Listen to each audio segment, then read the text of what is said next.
বিসমিল্লাহির রহমানির রহিম। আসসালামু আলাইকুম সুপ্রিয় এইচএসসি ২৬ ব্যাচের শিক্ষার্থীরা, আপনাদের সবাইকে আমাদের আজকের প্রশ্ন ব্যাংক সমাধানের ক্লাসে স্বাগত জানাচ্ছি। আজকের ক্লাসে আমরা চেষ্টা করব ঢাকা বিশ্ববিদ্যালয়ের বিগত বছরের একটা প্রশ্ন এমসিকিউ আর হচ্ছে লিখিত উভয় বিষয়ের প্রশ্ন সমাধান করার জন্য আজকে যেই সেশনের কোশ্চেনটা আমরা সমাধান করতে যাচ্ছি সেটা হচ্ছে ঢাকা বিশ্ববিদ্যালয়ের ২০২৩-২৪ সেশনে আসা ভর্তি পরীক্ষার প্রশ্ন। এটার এমসিকিউ অংশ আর হচ্ছে লিখিত অংশ আমরা আজকের ক্লাসে ইনশাল্লাহ সমাধান করব।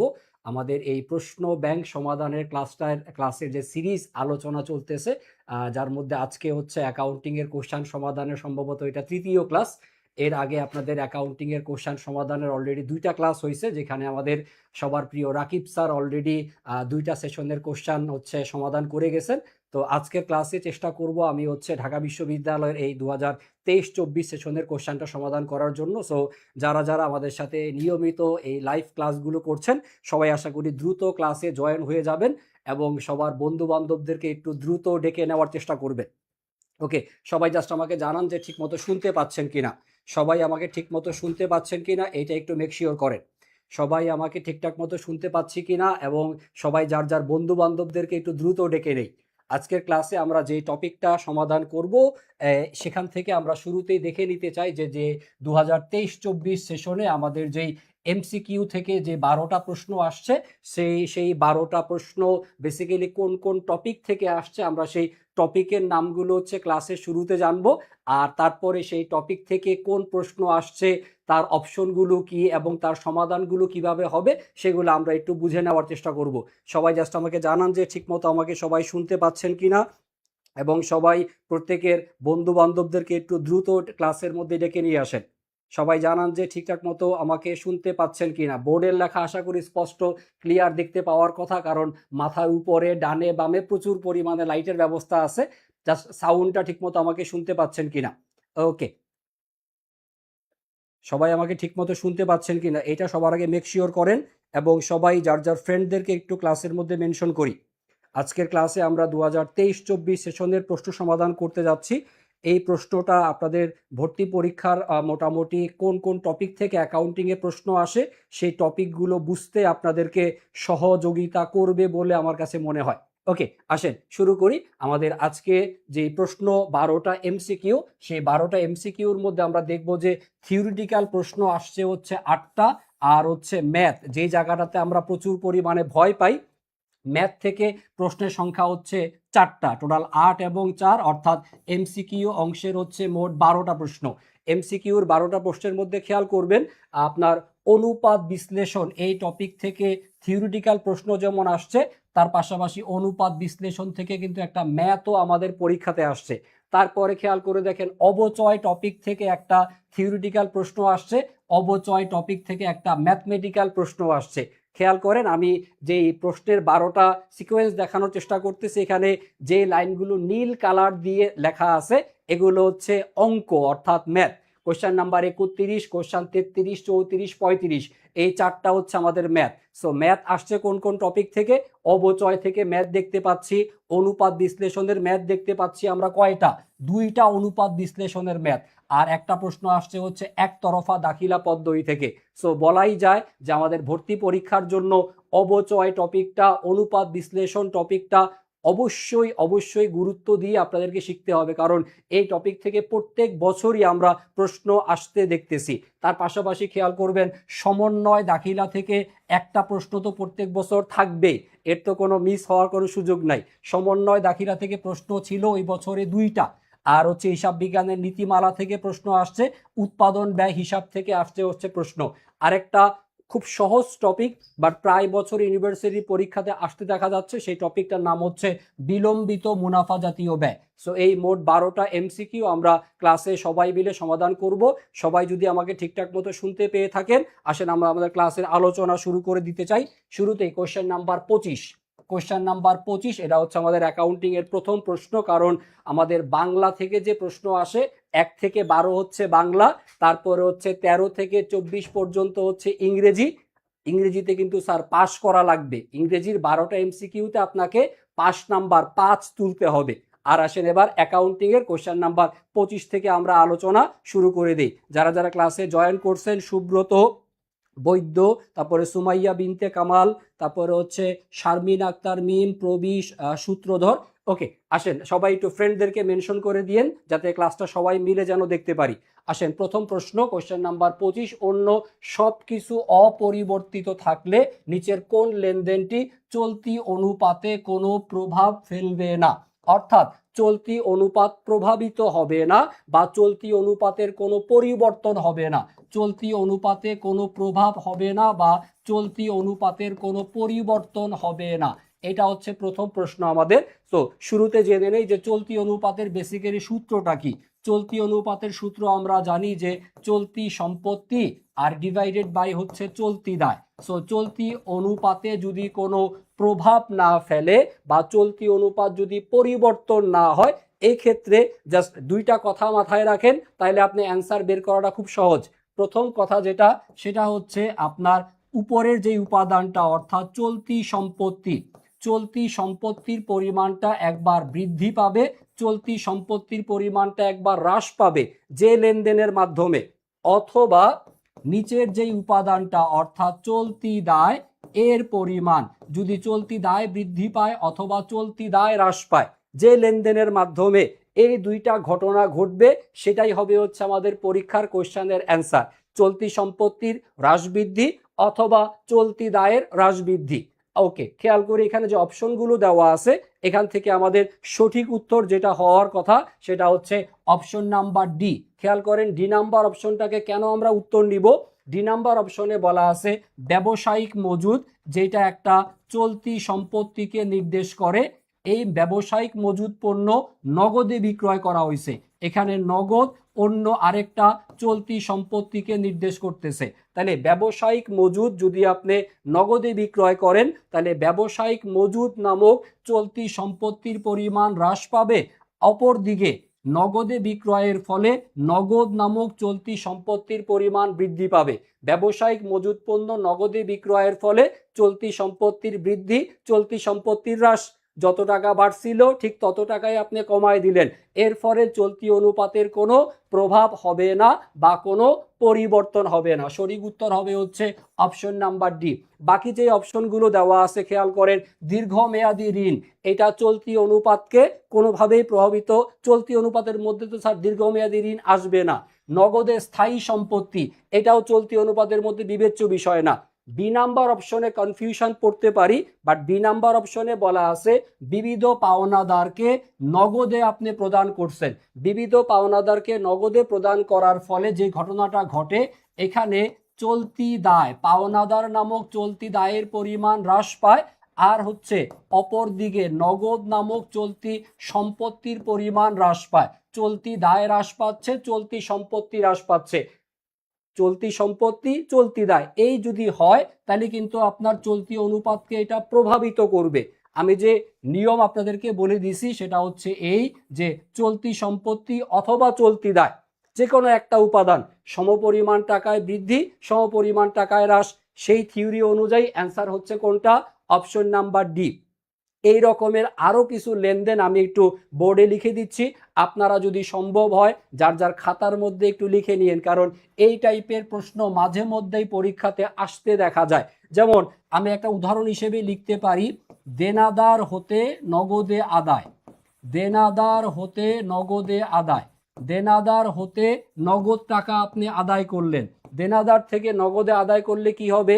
দেনাদার নামক সম্পত্তি হ্রাস পাবে, নগদ নামক চলতি সম্পত্তি বৃদ্ধি পাবে। সো এর ফলেও চলতি অনুপাত প্রভাবিত হবে না।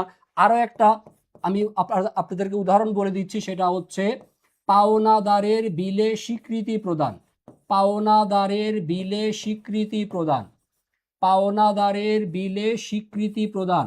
পাওনাদার এই সে যে বিলটা তৈরি করে অর্থাৎ প্রদেয় বিল, সেই বিলে যদি আপনি স্বীকৃতি প্রদান করেন, এই ক্ষেত্রে চলতি দায়ের পরিমাণ হ্রাস আর হচ্ছে চলতি দায়ের পরিমাণ বৃদ্ধি। সো এই দুইটা উদাহরণ মনে রাখেন, হয়তোবা আপনার সময়ে যে পরীক্ষার প্রশ্ন আসবে এর মধ্যে যে কোনো একটা আপনার অপশনে দেওয়া থাকতে পারে। সো এই দুইটা বিষয় একটু ভালো মতো মনে রাখেন বা সম্ভব হলে আপনার খাতার মধ্যে নোট করে রাখেন। আর আপনারা তো জানেনই, খাতায় যদি লিখতে না চায় একটা স্ক্রিনশট নিয়ে রাখলেই হয়। ওকে, আসেন পরবর্তী প্রশ্নে চলে যাই। আসেন পরবর্তী প্রশ্ন। এই দেখেন আমার এই কোশ্চেনটার সঠিক উত্তর ব্যাখ্যা সহকারে লেখা আছে, আপনারা এই পিডিএফটা সবাই পেয়ে যাবেন। আসেন পরবর্তী প্রশ্নে যাই। কোশ্চেন নাম্বার 26 নাম্বার প্রশ্ন। এটা হচ্ছে দৃশ্যমান অদৃশ্যমান সম্পত্তির হিসাব নিকাশ, অর্থাৎ অ্যাকাউন্টিং ফার্স্ট পেপারের অবচয় টপিক থেকে আসা প্রশ্ন। দেখেন এখানে বলে দেওয়া আছে যে নিচের কোন বর্ণনাটি স্থায়ী সম্পদের সঠিক ব্যাখ্যা প্রদান করে। স্থায়ী সম্পদের ব্যাখ্যা জিজ্ঞাসা করা হয়েছে, অর্থাৎ স্থায়ী সম্পত্তি কি এর সংজ্ঞাটা যদি আপনি জানেন তাহলে এর অ্যান্সারটা আপনার পক্ষে খুব সহজেই খুঁজে বের করা সম্ভব হবে। 4টা অপশন দেওয়া আছে, যারা যারা ক্লাস করতেছি একটু চেষ্টা করি। স্থায়ী সম্পত্তি আমরা সবাই জানি, আসবাবপত্র, যন্ত্রপাতি, দালান কোঠা, এগুলাকে স্থায়ী সম্পত্তি বলে। সো স্থায়ী সম্পত্তির সঠিক ব্যাখ্যা কোনটা হওয়া উচিত একটু কমেন্টে উত্তরে লেখেন, দেখি আপনার বেসিক কতটুকু স্ট্রং। সবাই কমেন্টে একটু উত্তর লেখার চেষ্টা করেন। ওকে, হুমায়রা আফরিন, ক্লাস খুব মিস করেন। ক্লাস মিস করার দরকার নাই, ইনশাল্লাহ ক্লাস নিয়মিত পাবেন। স্যার 25 নাম্বার বলছে প্রভাব ফেলবে না, তাইলে এ নাম্বার হয়। স্যার প্রভাব ফেলবে না হচ্ছে ডি নাম্বার অপশনটা সঠিক উত্তর। সুমাইয়া বিনতে কামাল, প্রভাব ফেলবে না কোনটা খেয়াল করেন।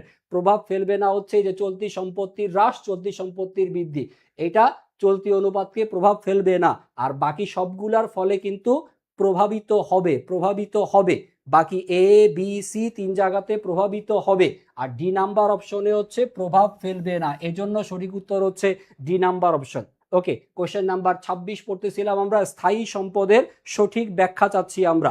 ওকে, স্থায়ী সম্পদের সঠিক ব্যাখ্যা হচ্ছে এই যে স্থায়ী সম্পত্তির আয়ুষ্কাল সাধারণত কি হয়, দীর্ঘ হয়ে থাকে। আমরা 5, 7, 10 বছরের জন্য আসবাবপত্র বা যন্ত্রপাতি ক্রয় করে থাকি, এবং যার ভবিষ্যৎ আর্থিক মূল্য থাকে, এবং যেটা আমরা বিশেষ করে পুনরায় বিক্রয়ের উদ্দেশ্যে ক্রয় করি নাই।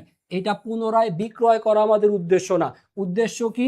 উদ্দেশ্য হচ্ছে স্থায়ী সম্পত্তিটা আমাদের প্রতিষ্ঠানে কি করা, ব্যবহার করা। আমরা পুনরায় বিক্রয়ের উদ্দেশ্যে যেটা ক্রয় করি সেটা হচ্ছে পণ্যদ্রব্য, আর যেটা আমরা ব্যবহারের উদ্দেশ্যে ক্রয় করি সেটা হচ্ছে আমাদের স্থায়ী সম্পত্তি। সো সঠিক উত্তর হবে হচ্ছে option number D. Question number 26-এর সঠিক উত্তর হবে হচ্ছে অপশন নাম্বার ডি। আশা করি সবাই বুঝতে পারছেন। একটু কমেন্টে উত্তর লিখে রাখেন, তাহলে আপনার জন্য বোঝাটা সুবিধাজনক হবে যে আপনি যে বুঝতে পারছেন। এটা কমেন্টে উত্তর লিখলে আমি বুঝতে পারলাম যে আমি আপনাদেরকে বুঝাইতে সক্ষম হয়েছি।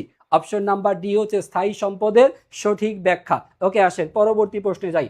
পরবর্তী প্রশ্ন কোশ্চেন নাম্বার 27, মোস্ট ইম্পর্টেন্ট প্রশ্ন ফ্রম সমন্বয় দাখিলা টপিক থেকে।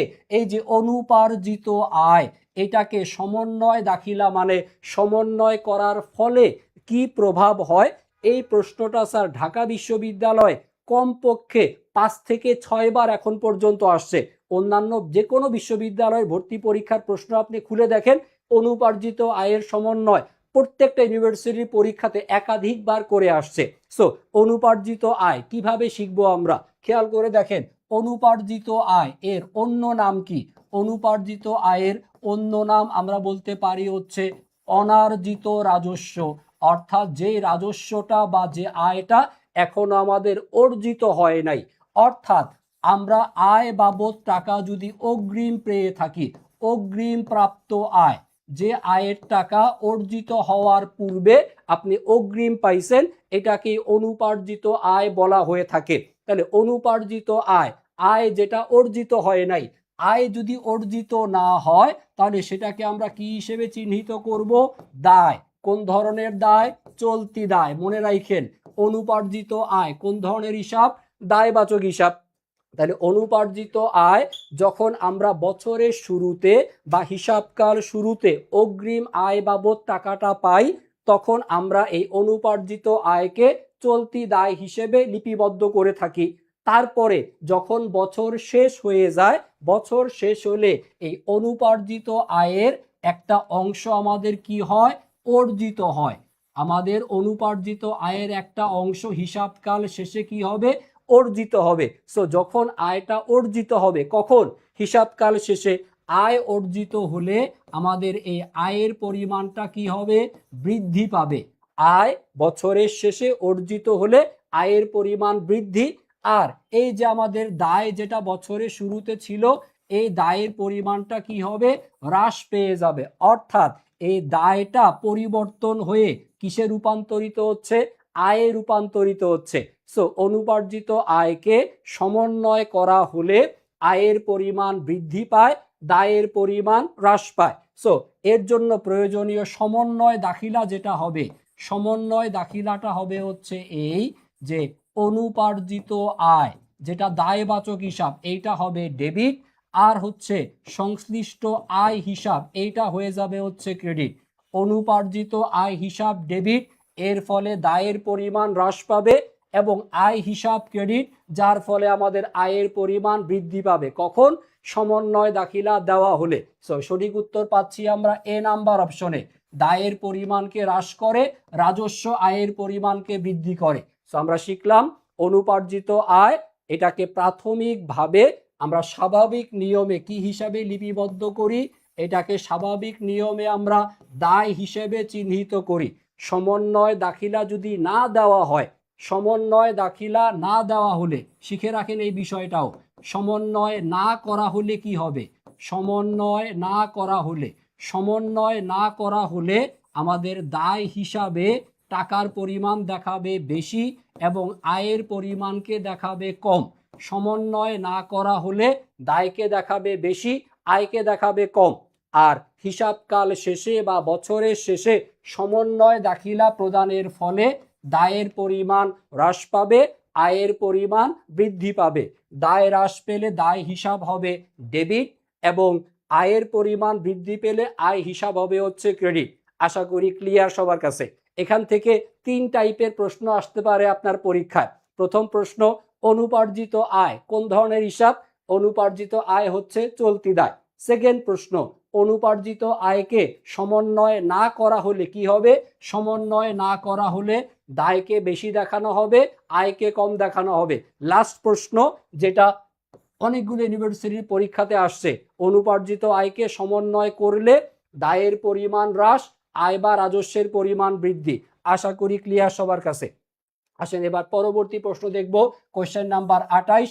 এই প্রশ্নটা আসছে আমাদের অ্যাকাউন্টিং ফার্স্ট পেপারের হিসাব বিজ্ঞানের নীতিমালা টপিক থেকে। হিসাব বিজ্ঞানের নীতিমালা টপিক থেকে প্রত্যেকটা ইউনিভার্সিটির পরীক্ষাতেই এক বা একাধিক প্রশ্ন আসতে দেখা যায়, যার ধারাবাহিকতার এই প্রশ্ন যে আর্থিক বিবরণীতে সংযুক্ত টিকায় যে তথ্য প্রদর্শন করা হয়, এটা করা হয় হিসাব বিজ্ঞানের কোন নীতি অনুযায়ী? আমরা যে আর্থিক বিবরণীগুলো প্রস্তুত করি, যেমন আয় বিবরণী, মালিকানা সত্ত্ব বিবরণী, আর্থিক অবস্থার বিবরণী বা নগদ প্রবাহ বিবরণী, এই আর্থিক বিবরণীগুলোর সাথে আমরা হচ্ছে সংযুক্ত নোট, গণনা কার্য বা টিকা দেখিয়ে থাকি।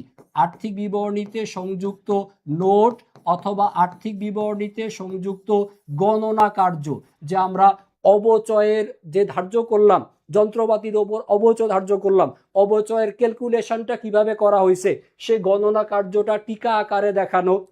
আমাদের হিসাব বিজ্ঞানে আমরা আর্থিক বিবরণীতে কোন কোন নীতির প্রয়োগ করছি সেটাকে টিকা আকারে দেখানো। আর এই টিকা আকারে দেখানো হয় কোন নীতি অনুযায়ী? হিসাব বিজ্ঞানের পূর্ণ প্রকাশ নীতি অনুযায়ী। পূর্ণ প্রকাশ নীতি হচ্ছে সঠিক উত্তর। আর এই পূর্ণ প্রকাশ নীতির অন্য আরেকটা বাংলা নাম আছে, সেটা একটু শিখে রাখতে পারেন, সেটা হচ্ছে দৃষ্টিগোচর করানোর নীতি। দৃষ্টিগোচর করানোর নীতি, দৃষ্টিগোচর করানোর নীতি। দৃষ্টিগোচর মানে হচ্ছে দেখানো, চোখে আঙ্গুল দিয়ে দেখানো। পূর্ণ প্রকাশ নীতির অন্য নাম দৃষ্টিগোচর করানোর নীতি।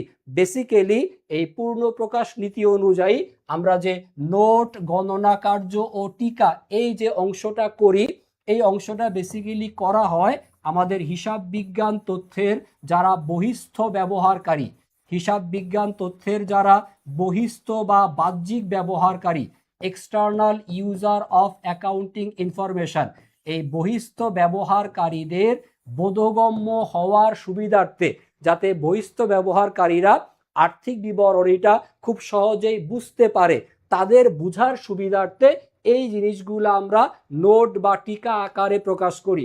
কোন নীতি অনুযায়ী? পূর্ণ প্রকাশ নীতি অনুযায়ী। হিসাব বিজ্ঞানের পূর্ণ প্রকাশ নীতি অনুযায়ী আরও কয়েকটা গুরুত্বপূর্ণ কাজ করা হয়, যার মধ্যে একটা কাজের নাম একটু শিখে রাখেন, সেটা হচ্ছে ব্যাংক মিলকরণ বিবরণী।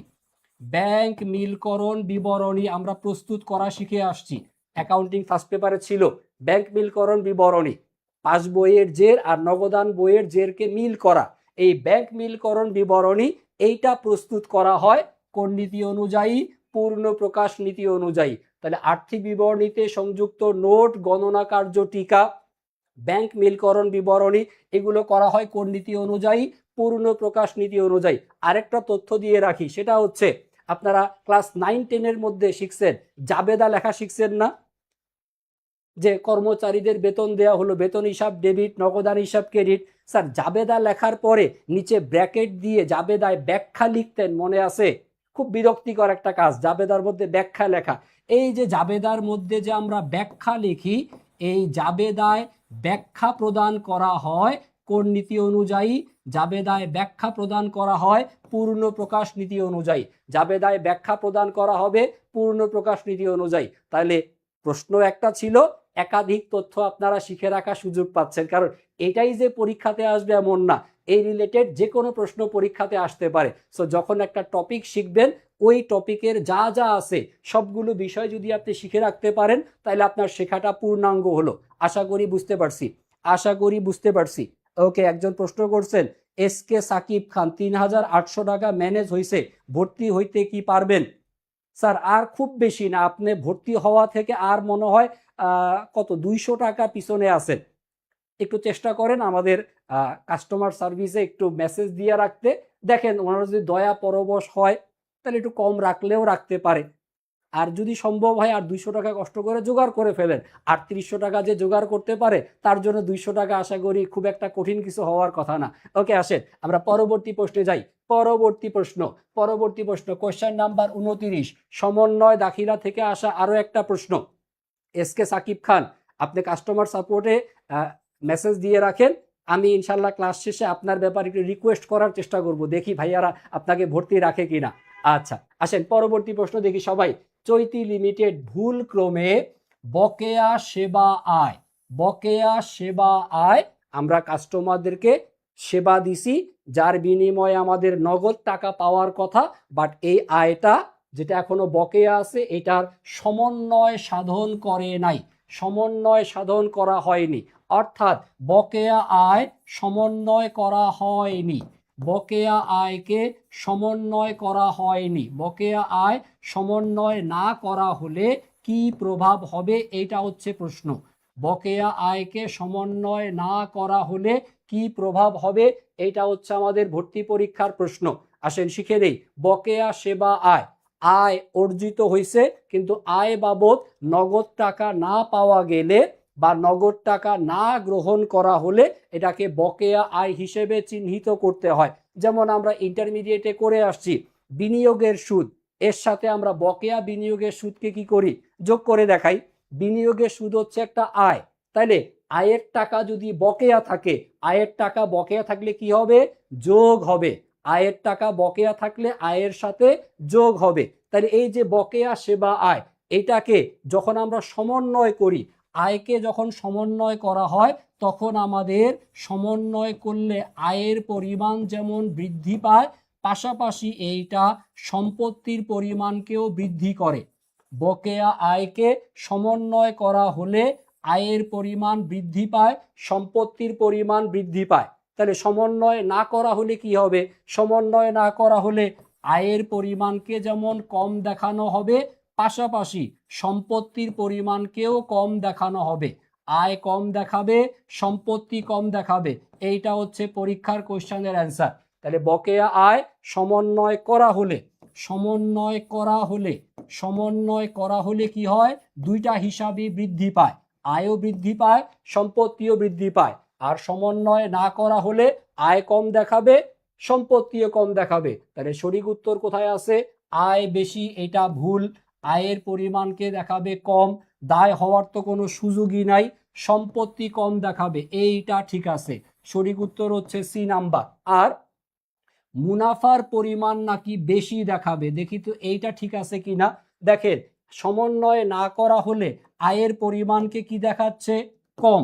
সমন্বয় না করা হলে আয়ের পরিমাণ কম হয়, আয়ের পরিমাণ কম হলে মুনাফার পরিমাণও কি হবে, কম হবে। আয় কম হলে মুনাফার পরিমাণও কম হবে। তাহলে সঠিক উত্তর হচ্ছে অপশন নাম্বার সি, সম্পত্তির পরিমাণকে কম দেখাবে। আর এখানে আয় বেশি না বলে আয় কম বললে সঠিক উত্তর হতে পারত। তাহলে আমরা বকেয়া আয় সম্পর্কিত সমন্বয় দাখিলাও শিখে নিলাম। বেসিক্যালি আপনার সমন্বয় দাখিলা প্রধানত হচ্ছে 4 প্রকার। একটা হচ্ছে অগ্রিম প্রদত্ত ব্যয় বা অগ্র প্রদত্ত ব্যয়, যেটা সম্পত্তি এবং ব্যয় হিসাবকে প্রভাবিত করে। 2 নাম্বারটা হচ্ছে অনুপার্জিত আয়, যেটা হচ্ছে দায় এবং আয় হিসাবকে প্রভাবিত করে। 3 নাম্বার বকেয়া আয়, এইটা প্রভাবিত করে আয় হিসাবকে এবং সম্পত্তি হিসাবকে। আর সবার শেষে হচ্ছে বকেয়া ব্যয়।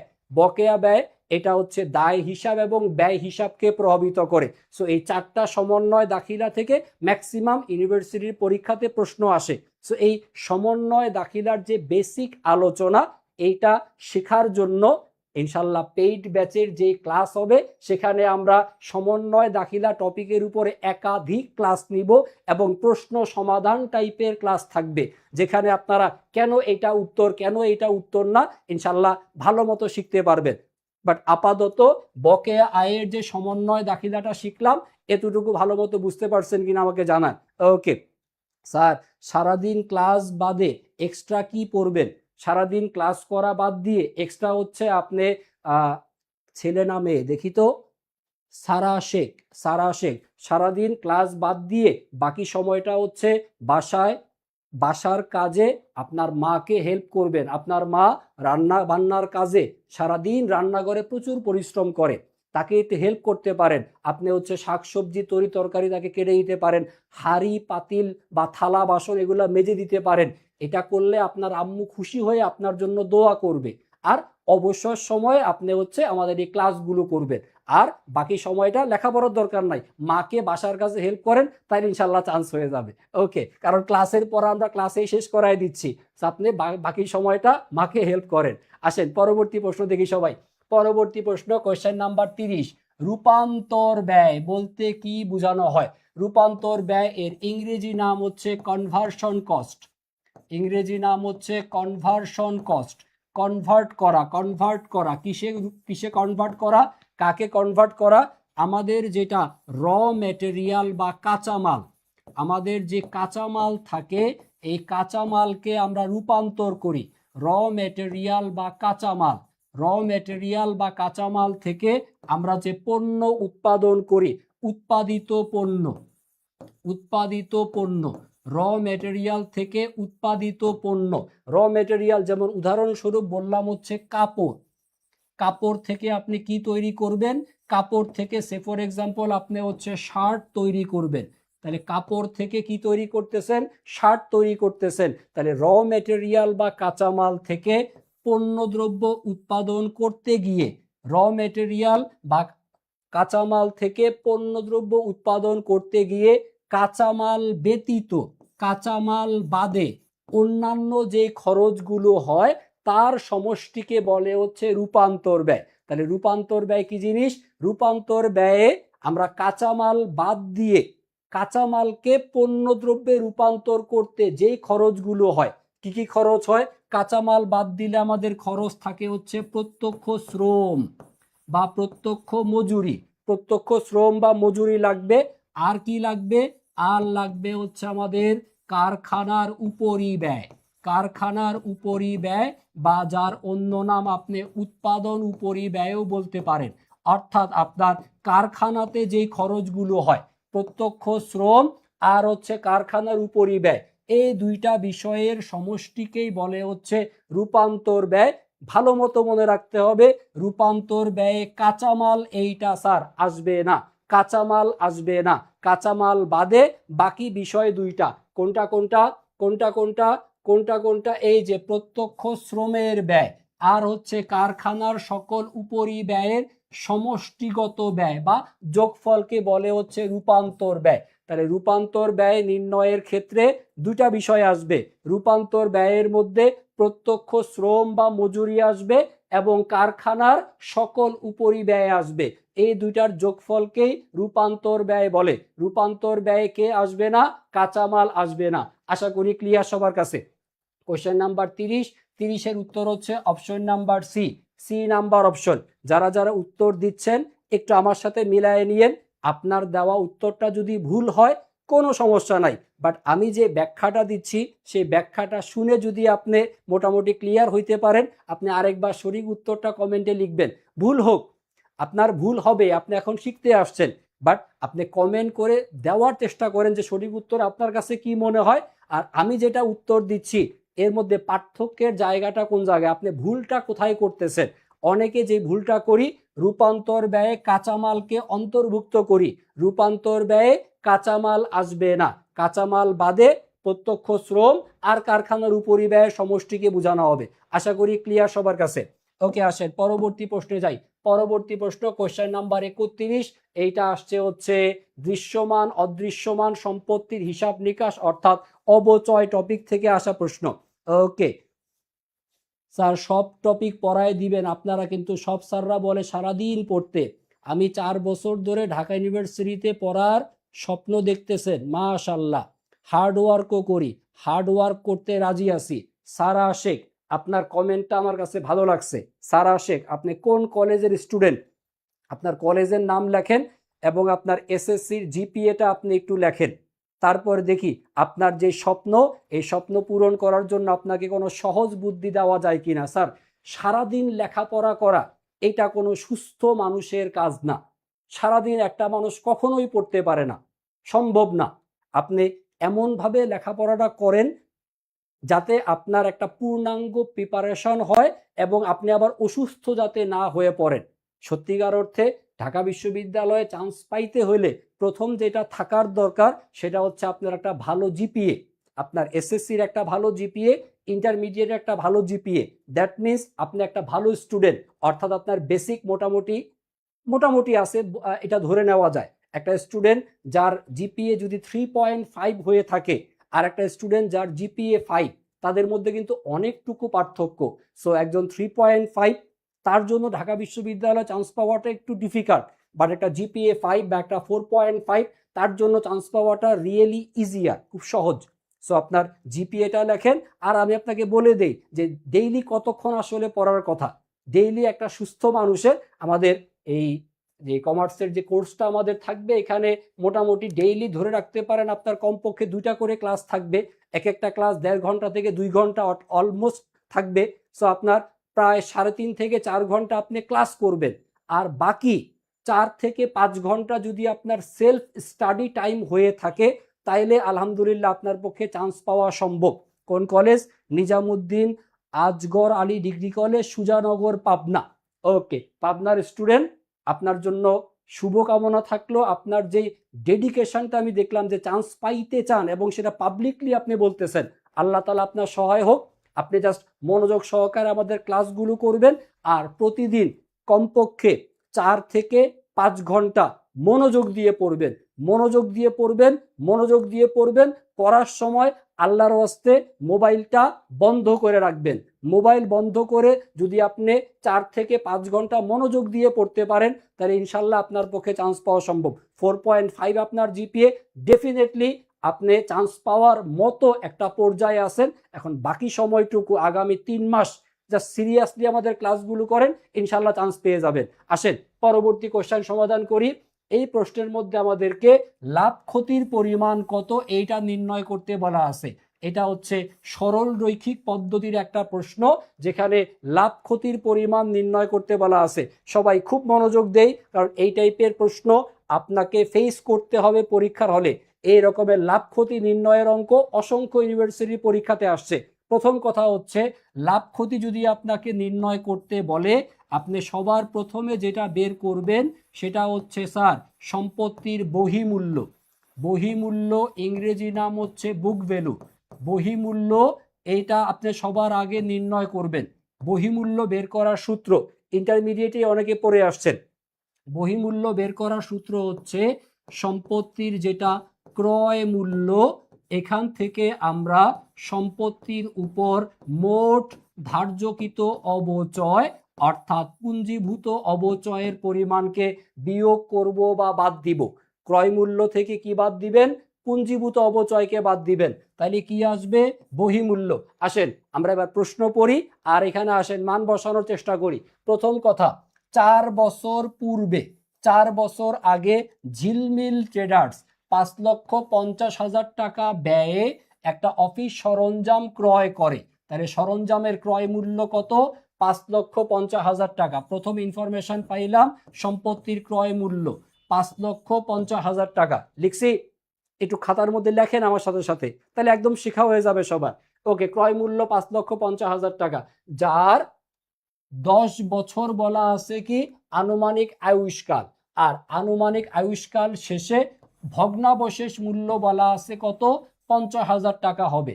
তারপর বলা আছে সরঞ্জামের ক্ষেত্রে সরল রৈখিক পদ্ধতি এইটা ব্যবহার করা হচ্ছে। বর্তমানে এই সরঞ্জামটি 3 লক্ষ টাকায় আমরা বিক্রয় করছি।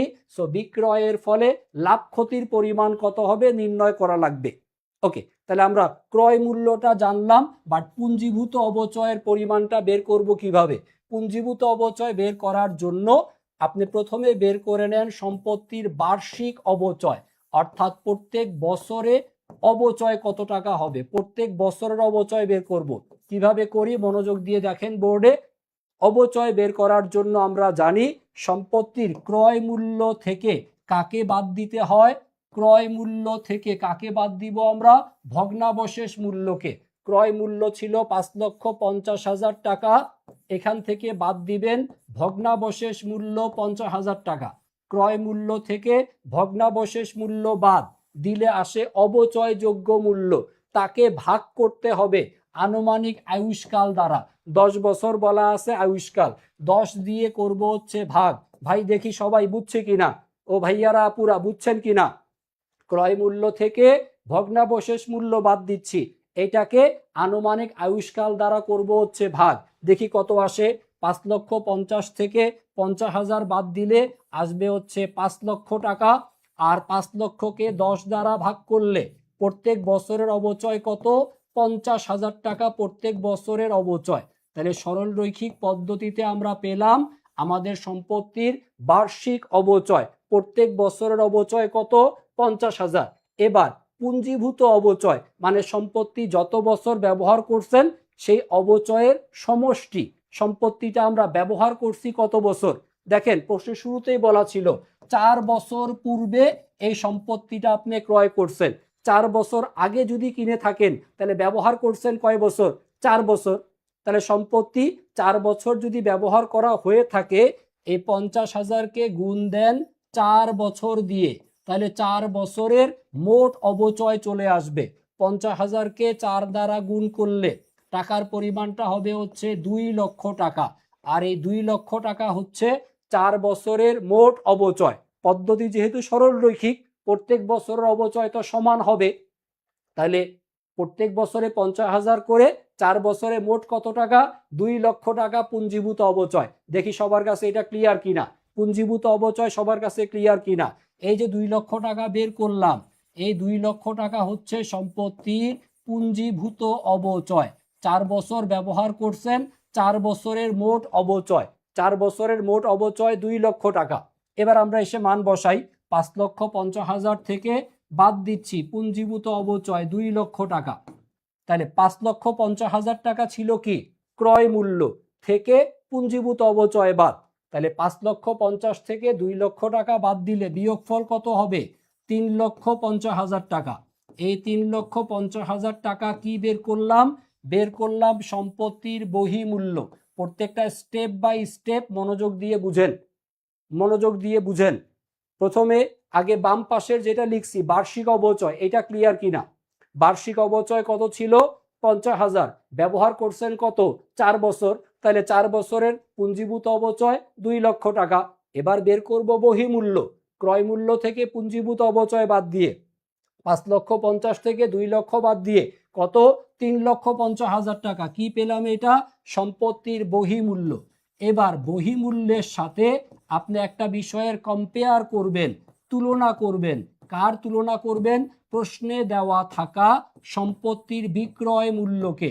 প্রশ্নে সম্পত্তির বিক্রয় মূল্য বলা ছিল কত টাকায় বিক্রয় করা হয়েছে? 3 লক্ষ টাকায়। তাহলে প্রশ্নে বিক্রয় মূল্য বলা আছে 3 লক্ষ টাকা। এবার আপনি তুলনা করেন কার সাথে কার? বহিমূল্যের সাথে বিক্রয় মূল্যের। বহিমূল্য আর বিক্রয় মূল্য এই দুটাকে তুলনা করেন। বহিমূল্যের সাথে বিক্রয় মূল্যের তুলনা করব। যদি বিক্রয় মূল্যের পরিমাণ দেখি যে বেশি হয়েছে, বিক্রয় মূল্যের পরিমাণ বেশি হলে বুঝবো কি হয়েছে? লাভ হয়েছে, লাভ, প্রফিট। আর যদি বহিমূল্যের পরিমাণ বেশি হয় সেই ক্ষেত্রে বুঝবো এখানে কি হয়েছে? ক্ষতি। মনে রাখবেন ম্যাক্সিমাম প্রশ্নে ক্ষতি আসবে উত্তর। কারণ আপনি পুরাতন জিনিস বিক্রি করলে অবশ্যই আপনার বহিমূল্যের পরিমাণটাই বড় হবে বিক্রয় মূল্যের চাইতে। বিক্রয় মূল্য 3 লক্ষ, বহিমূল্য 3 লক্ষ 50। কোনটা বড়? বহিমূল্য বড়। কত টাকা? 50,000 টাকা। সো ক্ষতির পরিমাণ কত হবে? 50,000 টাকা। দেখেন ক্ষতি বের করার সূত্র কি? ক্ষতি বের করার সূত্র হচ্ছে বহিমূল্য থেকে বাদ যাবে কি? বিক্রয় মূল্য বাদ যাবে। বহিমূল্য থেকে বিক্রয় মূল্য বাদ দিব, অর্থাৎ 3,50,000 থেকে বিয়োগ করব কত টাকা? 3 লক্ষ টাকা। 3,50,000 থেকে 3 লক্ষ টাকা বাদ দিলে 50,000 টাকা ক্ষতি। এ নাম্বার অপশন হচ্ছে উত্তর। অনেকে অনেকে অলরেডি উত্তর দিয়ে চুপচাপ বসে আছেন, 2-3 মিনিট আগেই উত্তর দিয়ে ফেলছেন। যারা যারা উত্তর দিছেন সবাইকে ধন্যবাদ। বাট আমি একটু সময় নিলাম, একাধিকবার কথাগুলো বললাম, স্টেপগুলো ভালো মতো মনে রাখেন যাতে এই টাইপের প্রশ্ন আপনাকে পেইড ব্যাচের ক্লাসে আমাকে কষ্ট করে না শিখাইতে হয়। কষ্ট একবারেই করলাম, ফ্রিতেই শিখাই দিলাম। দেখেন সবার কাছে ক্লিয়ার কিনা আরেকবার রিভিউ করে দেই। যখনই প্রশ্নে লাভ ক্ষতি আসবে, লাভ ক্ষতির অঙ্ক, লাভ ক্ষতি বের করতে বললে কি বের করা লাগবে? বহিমূল্য। বহিমূল্যের সূত্র ক্রয় মূল্য মাইনাস পুঞ্জীভূত অবচয়। এখানে একটা জায়গাতে আপনি ভুল করতে পারেন পরীক্ষার হলে, সেইটা হচ্ছে এই যে ক্রয় মূল্যটা না স্যার, এখানে ভুল করে আপনি এই 5 লক্ষ টাকা ভুলে লিখে ফেলতে পারেন। খেয়াল করেন, খেয়াল করেন, খুব ভালো মতো খেয়াল করেন। পরীক্ষার হলে যে ভুলটা আপনি করবেন, পরীক্ষার হলে এখানে আপনি 5 লক্ষ টাকা লিখে ফেলতে পারেন। কারণ কি জানেন? এই যে 5,50,000 থেকে 50,000 টাকা বাদ দিলে কত আসে? 5 লক্ষ টাকা। এই 5 লক্ষ টাকার নাম কি? অবচয় যোগ্য মূল্য। অনেকে পরীক্ষার হলে ভুল করে এইটা লিখে ফেলতে পারেন। যারা ভালো স্টুডেন্ট, সিরিয়াস স্টুডেন্ট, তারা এই ভুলটা করবে। যারা আমার মতো একটু কম পারে তারা এই ভুল জীবনও করবে না, কারণ তারা জানে ক্রয় মূল্য কত টাকা। এই যে ক্রয় মূল্য 5,50,000, এরা এখানে 5,50,000ই লিখবে। আর যারা একটু বেশি ট্যালেন্ট স্টুডেন্ট তারা এখানে পাকনামি করে এই যে অবচয়যোগ্য মূল্য এইটা এখানে বসায় ফেলতে পারে, যেটা করলে আপনার ডি নাম্বার অপশন উত্তর হইতো। লাভ ক্ষতি কোনোটাই নয়, এটা কিন্তু ভুল করা হবে। অবচয়যোগ্য মূল্য না, ক্রয় মূল্য থেকে বাদ দিবেন। আশা করি ক্লিয়ার সবার কাছে, আশা করি ক্লিয়ার সবার কাছে, আশা করি ক্লিয়ার। সরল রৈখিক পদ্ধতি লাভ ক্ষতির অঙ্ক আশা করি আপনাদেরকে আর কষ্ট করে শিখা লাগবে না। মনে রাখেন অবচয় থেকে মাস্ট আপনার একটা অঙ্ক আসবেই। সরল রৈখিক পদ্ধতি যেমন ইম্পর্টেন্ট, তার পাশাপাশি বর্ষ সংখ্যার সমষ্টি পদ্ধতি এটা ইম্পর্টেন্ট। আর হচ্ছে ক্রমহ্রাসমান জের পদ্ধতি থেকে মাঝে মধ্যে প্রশ্ন আসে, বাট সরল রৈখিক পদ্ধতির লাভ ক্ষতি নির্ণয় এবং বর্ষ সংখ্যা সমষ্টি পদ্ধতির অবচয় নির্ণয়, এই দুইটা টপিকের প্রশ্ন আপনাদের জন্য ভেরি ভেরি ইম্পর্টেন্ট। আজকে আমরা সরল রৈখিক শিখে ফেললাম, ইনশাল্লাহ অন্য কোনো দিন সুযোগ পেলে বর্ষ সংখ্যার সমষ্টি এটাও ইনশাল্লাহ আমরা শিখাই ফেলবো আপনাদের। ওকে স্যার আসে, স্যার ক্লাস বাদে সারাদিন revision, question solve, lecture sheet পাই নাই, সব কিছু পড়তে পারছি না, আপনাকে জিজ্ঞাসা করলাম। স্যার আসে আপনি আপাতত একটু রেস্ট করেন, ইন্টারমিডিয়েট পরীক্ষা শেষ করছেন, এখন যে ফ্রি ক্লাসগুলো হচ্ছে জাস্ট ক্লাসগুলো করতে থাকেন, নিজেকে মানসিকভাবে প্রস্তুত করেন। ইনশাল্লাহ আমাদের যখন পেইড ব্যাচের ক্লাস শুরু হবে তখন একটা লম্বা জার্নি করা যাবে। খুব বেশি চিন্তা করেন না, খুব বেশি স্বপ্ন দেখার দরকার নাই, যেটা হওয়ার এমনিতেই হবে।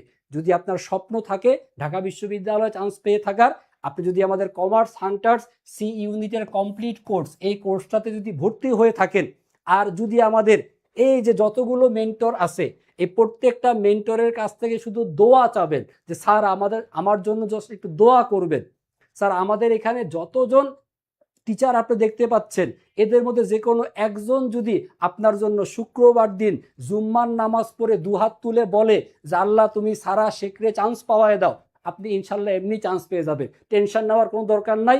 চান্স পাওয়ার জন্য যত বুদ্ধি পরামর্শ কিভাবে পড়তে হবে পেইড ব্যাচের ক্লাস ইনশাল্লাহ বলবো আপনাদেরকে। সো যারা যারা এখনো ভর্তি হন নাই দ্রুত এনরোল করে নেন, কারণ এইখানে যা আপনি পাচ্ছেন এটা বাংলাদেশের মধ্যে একটা শ্রেষ্ঠ কোর্স এই বছর আসছে ইনশাল্লাহ। এটা আল্লাহ তাআলার রহমত আপনাদের জন্য যে এতগুলো সিনিয়র টিচার যারা হচ্ছে বিগত সময়ে অফলাইনে পড়িয়ে অভ্যস্ত তারা আপনাদেরকে অনলাইনে সার্ভিস দিচ্ছে। আপনি অনলাইনে যখন ক্লাস করবেন মনে হবে যে আপনার বড় ভাই আপনার সামনে দাঁড়িয়ে আপনাকে হাতে কলমে পড়াটা বুঝাই দিচ্ছেন, এবং অসংখ্য পরিমাণে লাইভ ক্লাস থাকবে, রেগুলার পরীক্ষার ব্যবস্থা থাকবে, এবং সবগুলো পাবলিক বিশ্ববিদ্যালয়ের প্রস্তুতি ইনশাল্লাহ একটা কোর্সে হয়ে যাবে। জাস্ট আপনি এনরোল হয়ে থাকেন আর পরিশ্রম করার মানসিকতাটা রাখেন, ইনশাল্লাহ ঢাকা বিশ্ববিদ্যালয়ের ক্যাম্পাসে আপনাদের সাথে আমাদের দেখা হবে। আসেন পরবর্তী প্রশ্ন সমাধান করি আমরা। কোয়েশ্চেন নাম্বার 32, সবাই কোয়েশ্চেন নাম্বার 32 দেখব। এখানে বলা আছে কালান্তিক মজুদ পদ্ধতি। কালান্তিক বা কালীন মজুদ পদ্ধতিতে ক্রয় বিক্রয় কোম্পানির খতিয়ানে নিচের কোন হিসাব থাকে না? কালান্তিক পদ্ধতিতে যেই হিসাবটা থাকবে না।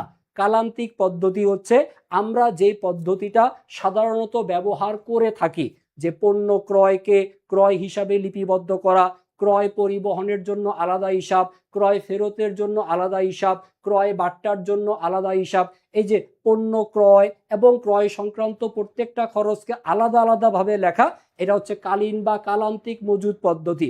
অর্থাৎ কালীন বা কালান্তিক পদ্ধতিতে ক্রয় ফেরত, ক্রয় পরিবহন, প্রারম্ভিক মজুদ এই হিসাবগুলো থাকবে। যেটা থাকবে না সেটার নাম হচ্ছে বিক্রিত পণ্যের ব্যয়। বিক্রিত পণ্যের ব্যয় এটা সঠিক উত্তর। বিক্রিত পণ্যের ব্যয় এর পাশাপাশি বিক্রিত পণ্যের ব্যয় এটা থাকবে কোন পদ্ধতিতে? এটা থাকবে হচ্ছে নিত্য বা অবিরত মজুদ পদ্ধতিতে। নিত্য বা অবিরত মজুদ পদ্ধতিতে এই বিক্রিত পণ্যের ব্যয় এই হিসাবটা থাকবে। এটা হচ্ছে আধুনিক হিসাব বিজ্ঞানে ব্যবহৃত পদ্ধতি, যেখানে পণ্য ক্রয়কে আমরা প্রাথমিকভাবে মজুদ পণ্য হিসেবে লিপিবদ্ধ করে থাকি। বিক্রিত পণ্যের ব্যয়ের পাশাপাশি এখানে হচ্ছে সমন্বিত ক্রয়, বিক্রিত পণ্যের ব্যয়, তারপরে সমন্বিত ক্রয়, তারপরে হচ্ছে সমাপনী মজুদ পণ্য, এই হিসাবগুলো পাওয়া যাবে কোথায়? নিত্য বা অবিরত মজুদ পদ্ধতিতে। আপনার ইন্টারমিডিয়েটে অ্যাকাউন্টিং সেকেন্ড পেপার 8 নাম্বার চ্যাপ্টারে মজুদ পণ্যের হিসাব রক্ষণ পদ্ধতি আশা করি পড়ে আসছেন।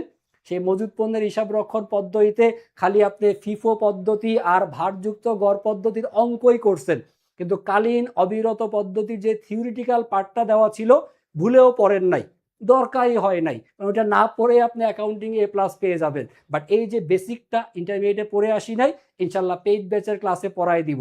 আপাতত শুধু এতটুকু মনে রাখেন, পদ্ধতি দুইটা, একটা কালীন পদ্ধতি যেটা আমরা সবাই পারি, তাহলে নতুন করে শিখবো কোনটা?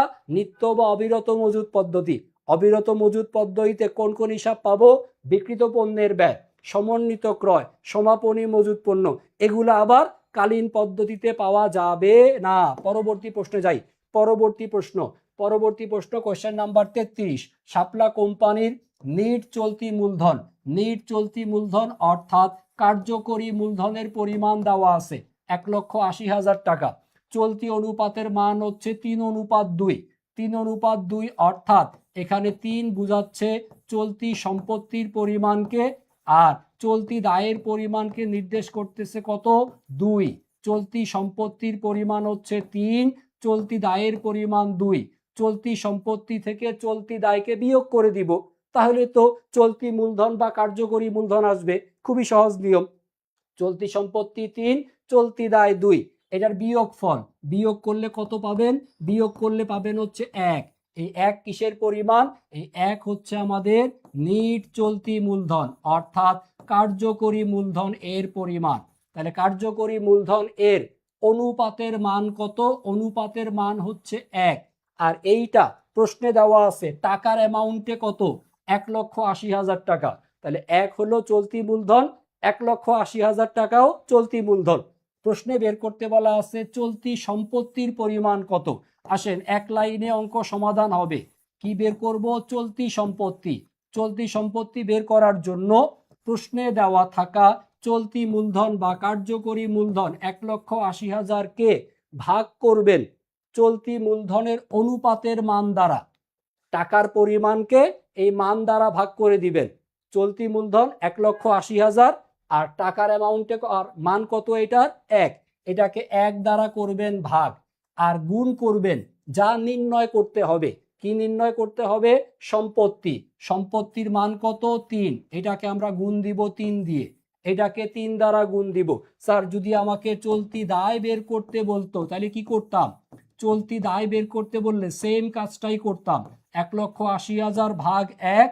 যদি আমাকে দায় বের করতে বলে তখন কত দিয়ে গুণ? 2 দ্বারা গুণ। দায় বের করতে বললে 2 দ্বারা গুণ হবে। সম্পত্তি বের করতে বলছে 3 দ্বারা গুণ দিয়ে দিব। তাইলে আমাদের অঙ্কের অ্যান্সার চলে আসতেছে। 1 দিয়ে ভাগ করা আর না করা সমান কথা। তাহলে এই 1,80,000-কে 3 দ্বারা গুণ করলে আপনার অঙ্কের অ্যান্সার চলে আসবে। কিভাবে গুণ করবেন? খুব সহজ, শূন্য নিয়ে চিন্তা করার দরকার নাই। আপনাকে শুধু যেটা করা লাগবে, এই 18-কে গুণ করবেন কত দিয়ে? 3 দিয়ে। 18-কে 3 দ্বারা গুণ করলে, আমি সম্ভবত 2 দিন আগে একটা লাইভ ক্লাস দিছিলাম ফ্রি, সেখানে বলছিলাম আপনাদেরকে নামতা পড়ার জন্য, মনে আছে কিনা সবার? নামতা পড়তে বলছিলাম।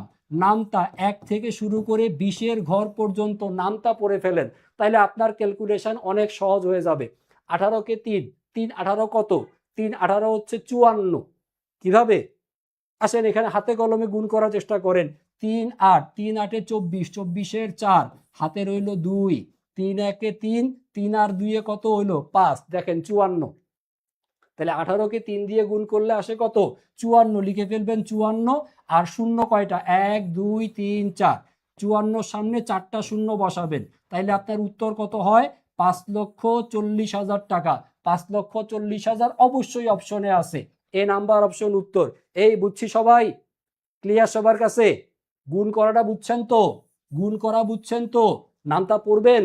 নামতা পড়লে পরীক্ষার হলে যেয়ে কষ্ট করে গুণ করা লাগবে না, নামতা দিয়েই আপনি মিলাইতে পারবেন। আর যদি নামতা না পড়েন, পরীক্ষার হলে আপনি এরকমের লিখে গুণ করবেন, কিচ্ছু করার নাই। স্বামী বিদেশ থাকলে যে অবস্থা হয় আর কি। ছোটবেলায় নামতা পড়ছিলেন, বড় বেলায়ও নামতা আরেকবার পড়া লাগবে। ওকে, আসেন পরবর্তী প্রশ্ন। স্যার তাহলে এই দায়ের পরিমাণটা কত দেখি তো? দায়ের পরিমাণটা কত হবে? এই যে 18-কে গুণ দিবেন কত দিয়ে? 2 দিয়ে। 18 দুগুণে কত? 36, সামনে শূন্য 4টা, তার মানে 3,60,000। 3,60,000 টাকা কি দায়ের পরিমাণ? সম্পত্তি 5,40,000। আর কোনো কনফিউশন আছে? এবার প্রশ্ন এখান থেকে খালি কি টাকার অ্যামাউন্ট চেঞ্জ হবে, অনুপাতের মান চেঞ্জ হবে, নিয়ম তো সেম থাকবে। সেই টাইপের প্রশ্ন আসলে একদম ক্লিয়ার হয়ে যাবে আমাদের। আশা করি আমরা মিলাইতে পারবো পরীক্ষার হলে। পরবর্তী প্রশ্ন একতরফা দাখিলা থেকে আসা। আসেন তাড়াতাড়ি করে সমাধান করি। একতরফা দাখিলা পদ্ধতির ক্ষেত্রে আপনাকে কি বের করতে বলছে? ব্যবসায়ে কত টাকা অতিরিক্ত মূলধন প্রদান করছে। অতিরিক্ত মূলধন বের করতে চাই। অতিরিক্ত মূলধন বের করার জন্য একতরফা দাখিলা পদ্ধতির যে ছক ইন্টারমিডিয়েটে আপনি পড়ে আসছেন, সেটা হচ্ছে এই ছকের বাম পাশে লিখতে হয় প্রারম্ভিক মূলধন, আর ছকের ডান পাশে লিখতে হয় হচ্ছে সমাপনী মূলধন। এবার খেয়াল করেন, প্রারম্ভিক মূলধনকে যে যে উপাদানগুলো বৃদ্ধি করে সেগুলো প্রারম্ভিক মূলধনের নিচে লিখবেন, আর যা প্রারম্ভিক মূলধনকে হ্রাস করে বা কমিয়ে দেয় তা লিখবেন সমাপনী মূলধনের পাশে। প্রারম্ভিক মূলধনকে বৃদ্ধি করে কে? প্রারম্ভিক মূলধনকে বৃদ্ধি করে হচ্ছে অতিরিক্ত মূলধন। তাহলে প্রারম্ভিক মূলধনের নিচে আসবে অতিরিক্ত মূলধন। প্রারম্ভিক মূলধনকে আর কে বৃদ্ধি করে? প্রারম্ভিক মূলধনকে বৃদ্ধি করে যে কোনো আয়। যদি প্রশ্নে দেওয়া থাকে আয় লিখবেন। প্রারম্ভিক মূলধনকে কে বৃদ্ধি করে? নিট লাভ। নিট লাভ দেওয়া থাকলে এইটা এই প্রারম্ভিক মূলধনের পাশে লিখবেন। এবার প্রারম্ভিক মূলধনকে যা হ্রাস করে, কি কি বিষয় হ্রাস করতে পারে? উত্তোলন। উত্তোলন প্রারম্ভিক মূলধন থেকে কি হয়? বাদ যায়। উত্তোলন লিখব সমাপনীর পাশে। যে কোনো ব্যয় বা খরচ যদি প্রশ্নে দেওয়া থাকে আলাদা করে সেটা লিখবেন। আর হচ্ছে নিট ক্ষতি, এইটাও প্রারম্ভিক মূলধনকে কি করে? হ্রাস করে। এই হচ্ছে আমাদের একতরফা দাখিলা পদ্ধতির ছক। মনে রাখার সহজ বুদ্ধি, বামে হচ্ছে প্রারম্ভিক আর ডাইনে হচ্ছে প্লাস্টিক না, ডাইনে হচ্ছে সমাপনী মূলধন। ওস্তাদ বায়ে প্লাস্টিক, ও ওস্তাদ বায়ে কোনটা, ডান পাশে কোনটা, সমাপনী মূলধন, আর বাম পাশে কোনটা, প্রারম্ভিক মূলধন। বামে হচ্ছে প্রারম্ভিক, ডানে হলো সমাপনী। প্রারম্ভিকরে যেগুলো বৃদ্ধি করে সেগুলো প্রারম্ভিকের পাশে, অতিরিক্ত মূলধন, আয়, নিট লাভ। প্রারম্ভিকরে যেটা হ্রাস করে সেটা লিখবো সমাপনীর পাশে, উত্তোলন, ব্যয় অথবা নিট ক্ষতি। এবার মান বসান, তাইলে আপনার অঙ্কের অ্যান্সার মিলে যাবে। খেয়াল করি অঙ্কের মধ্যে কি কি দেওয়া আছে আর কি কি মান বসাইতে হবে। প্রারম্ভিক মূলধন 70,000 টাকা, প্রারম্ভিক মূলধনের মান লিখবো 70,000। তারপরে বলা আছে সমাপনী মূলধন 1,30,000, সমাপনী মূলধন 1,30,000। বলা আছে নিট ক্ষতির পরিমাণ, নিট ক্ষতি কি করে, প্রারম্ভিক মূলধনকে হ্রাস করে, সো সমাপনীর পাশে বসবে। নিট ক্ষতির পরিমাণ কত, 40,000 টাকা। আর কি বলা আছে, উত্তোলনের পরিমাণ, উত্তোলন প্রারম্ভিক মূলধনকে হ্রাস করে, সো প্রারম্ভিকের উল্টা পাশে বসবে, সমাপনীর পাশে। কত, 50,000 টাকা। কি বের করতে বলছে, অতিরিক্ত মূলধন। এই অতিরিক্ত মূলধনের সামনে খালি বাক্স আঁকেন, এই অতিরিক্ত মূলধনের মান আপনি খুঁজে বের করবেন। এবার যোগ বিয়োগ করেন, মিলে যাবে। খেয়াল করি 1,30,000 আর 50 কত হয়, 1,80,000। 1,80,000 আর 40, 1,80,000 আর 40 হচ্ছে 2,20,000 টাকা, 2,20,000 টাকা। দুই পাশের যোগফল অবশ্যই সমান হইতে হবে। এই পাশে লেখেন 2,20,000, এবার বিয়োগ করেন। 2,20,000 থেকে 70,000 যদি বাদ দেই তাহলে টাকার পরিমাণ হবে কত, 1,50,000 টাকা। সো অতিরিক্ত মূলধনের মান হবে 1,50,000 টাকা। দেওয়া আছে এ নাম্বার অপশনে, এ নাম্বার অপশনে।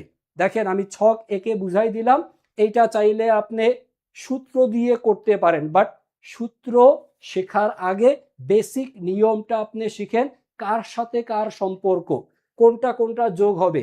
সমাপনী মূলধনের সাথে উত্তোলন যোগ হবে, নিট ক্ষতি যোগ হবে। প্রারম্ভিকের সাথে অতিরিক্ত মূলধন যোগ হবে, নিট লাভ যোগ হবে। এবার যেটা বের করতে বলবে জাস্ট বিয়োগ করলেই অ্যান্সার মিলে যাবে। এই দেখেন আমাদের এই কোশ্চেনটা আমরা ব্যাখ্যা যেটা দিছি, এই দেখেন ব্যাখ্যাতে আমি কিন্তু সূত্র দিয়ে করাইছি আপনাদের। দেখেন অতিরিক্ত মূলধন কোনটা কোনটা যোগ, সমাপনী মূলধন, উত্তোলন আর হচ্ছে নিট ক্ষতি, এই তিনটাকে যোগ দিছি। আর কাকে বিয়োগ করছি, প্রারম্ভিক মূলধন। তাইলে অঙ্কের অ্যান্সার চলে আসতেছে। এইটা শর্টকাট, বাট এই শর্টকাট শেখার আগে আপনি হচ্ছে এই যে বেসিক সূত্রটা, এই ফরম্যাটটা, এইটা একটু ভালো মতো বুঝেন। মুখস্থ করার কিছু না, বুঝার বিষয়। বুঝলে আপনি সূত্র নিজে নিজেই আবিষ্কার করতে পারবেন। Luca de Pacioli debit credit নির্ণয়ের পদ্ধতি আবিষ্কার করে গেছে, আপনি না হয় একতরফা কিছু সূত্র আবিষ্কার করলেন, বাট আগে বেসিকটা ক্লিয়ার হন, তাহলে আপনার জন্য যে কোনো অঙ্ক একতরফা মেলানো সহজ হয়ে যাবে। আসেন পরবর্তী কোশ্চেনে যাই। কোশ্চেন নাম্বার 35, এখানে আপনাকে বের করতে বলছে কোম্পানির শেয়ার প্রতি আয় কত হবে। শেয়ার প্রতি আয় নির্ণয় করা লাগবে। আসেন শেয়ার প্রতি আয় নির্ণয় করার জন্য প্রশ্নে যা যা বলা আছে, কর পূর্ববর্তী মুনাফার পরিমাণ 7 লক্ষ টাকা এবং আয়করের পরিমাণ 2,10,000 টাকা দেখানো আছে। সো শুরুতেই আমরা কর পূর্ববর্তী মুনাফা, কর দেওয়ার আগের যে মুনাফা অর্থাৎ 7 লক্ষ টাকা, এখান থেকে আমরা যত টাকা আয়কর প্রদান করেছি সেই আয়করের টাকাকে বিয়োগ করে দিব, 2,10,000 টাকা। তাহলেই আমরা পাবো যে কর দেওয়ার পর, আয়কর দেওয়ার পর আমাদের মুনাফার পরিমাণ কত হয়। কর পরবর্তী মুনাফা, কর পরবর্তী মুনাফা, অথবা প্রশ্নে যদি শুধু নিট লাভ বলে দেওয়া থাকে, শুধু নিট লাভ মানে হচ্ছে কর পরবর্তী মুনাফা।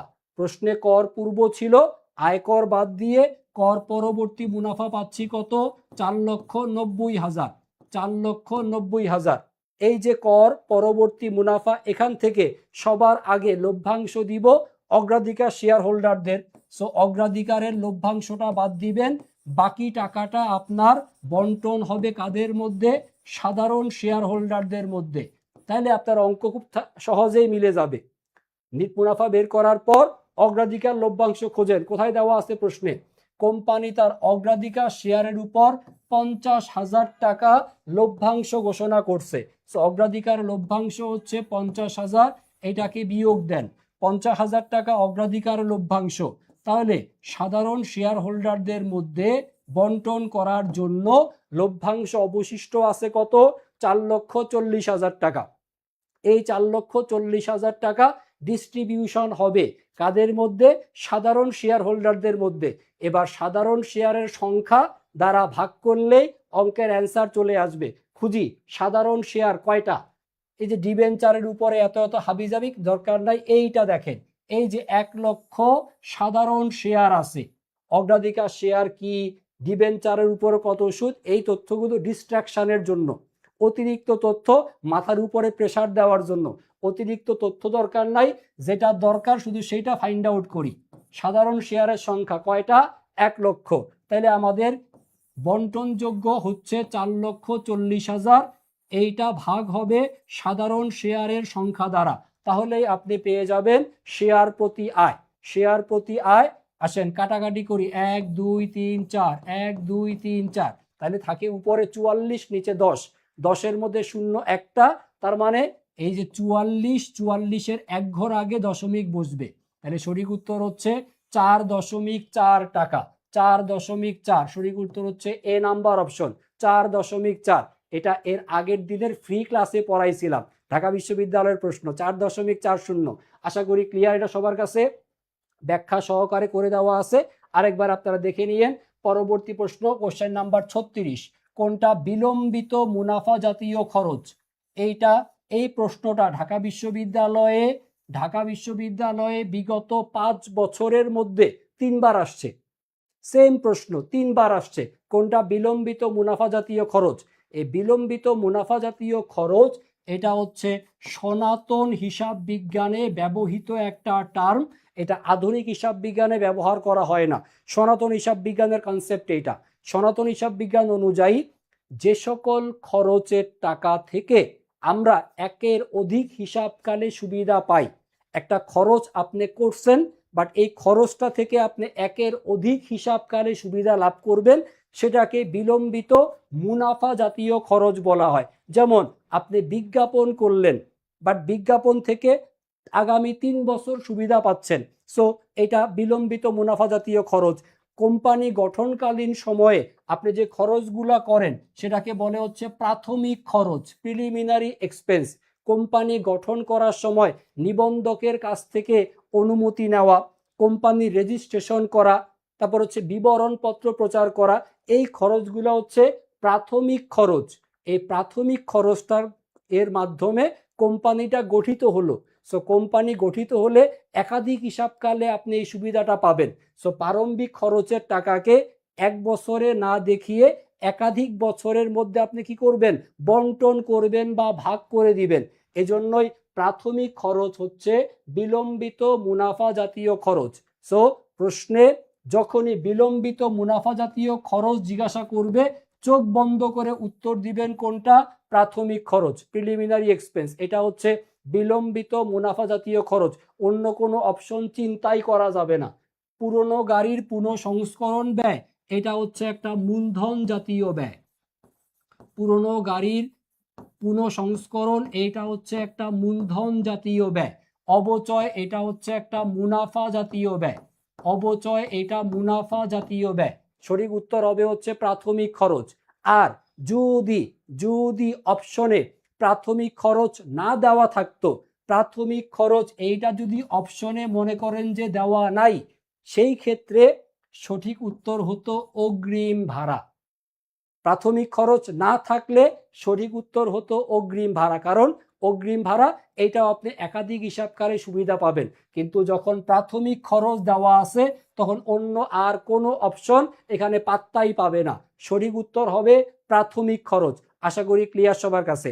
আমরা যে টোটাল 12টা কোশ্চেন দেখলাম, এই 12টা কোশ্চেন হচ্ছে আমাদের এমসিকিউ অংশে আসা প্রশ্ন।